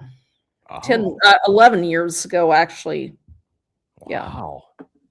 And so this is like a tribute. Yeah, so we're huge fans of Broad Branch, and when they said, "Hey, we're working with Nancy," and here's what's funny, here's what's happened too. Like I'm hanging out, I'm just having fun, and like everybody's like, "Oh, we know you love Nancy, Hack, and we're doing something." Like, yeah. So look, Nancy, we're connected whether we want to or not. And I'm sorry for that, but here's a really cool thing. It's like we love Broad Branch, and so the fact you're doing something with them, we're all in.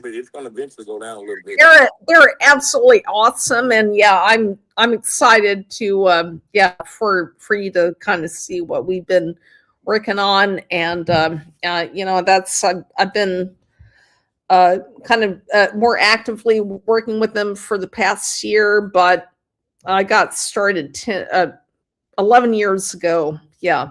So that's awesome. Anyway, right.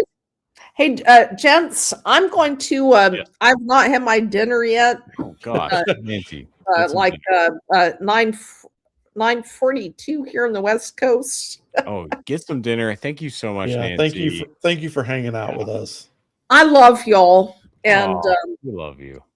You're the best. It is an absolute pleasure to always hang out, and I just y'all just kind of get me away from my dinner, whatever I'm.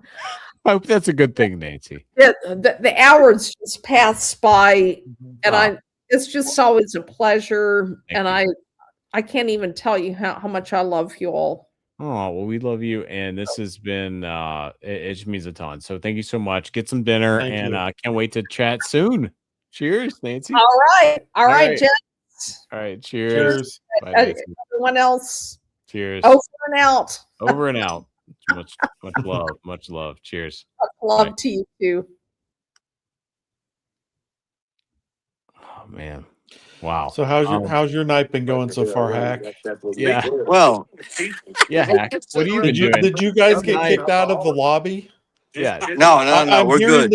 I'm hearing that you might have been banished to the parking lot. No, I don't think so. I think we're good. No, you think so, brother? You wake up. We're good. We've been nice. We've been good. But hey, Mac, and Tim, like you guys, you did a great job, like with Nancy and like questions and like. By the way, like that was awesome.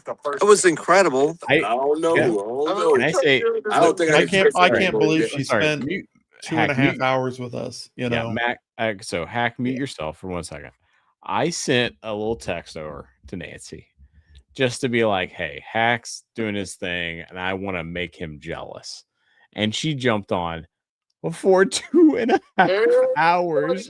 I know, and here's the thing: is like I think she likes you more than me. Of course she does. Of course she does. Who doesn't? But anyway, here's the thing: is like everybody thinks that like I do everything for the channel, but the reality is like Our channel wouldn't be anything without you, Mac. Like you are, you are the central part. No.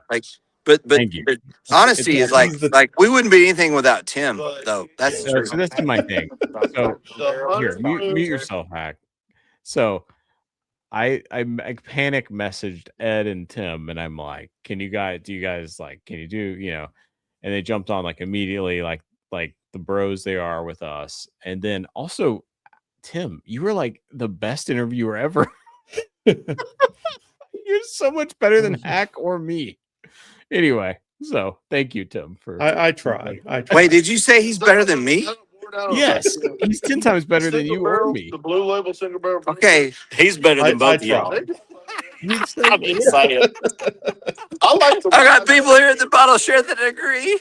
I mean, of course, I'm not saying better. Yeah, anyway. Tim is I remember I was like and then Tim asked these questions. I'm like, oh my god, that's a great damn question. Anyway, but no, how cool was that, Tim? That she just like stayed on. Oh, it was awesome. Yeah. No, it's awesome anytime you can get someone, that's big in the industry, just to come and hang out, Exactly. Like I said, she skipped her dinner, she hadn't done anything, it's coming up on 10 o'clock over there, And then also Ed, we love Ed.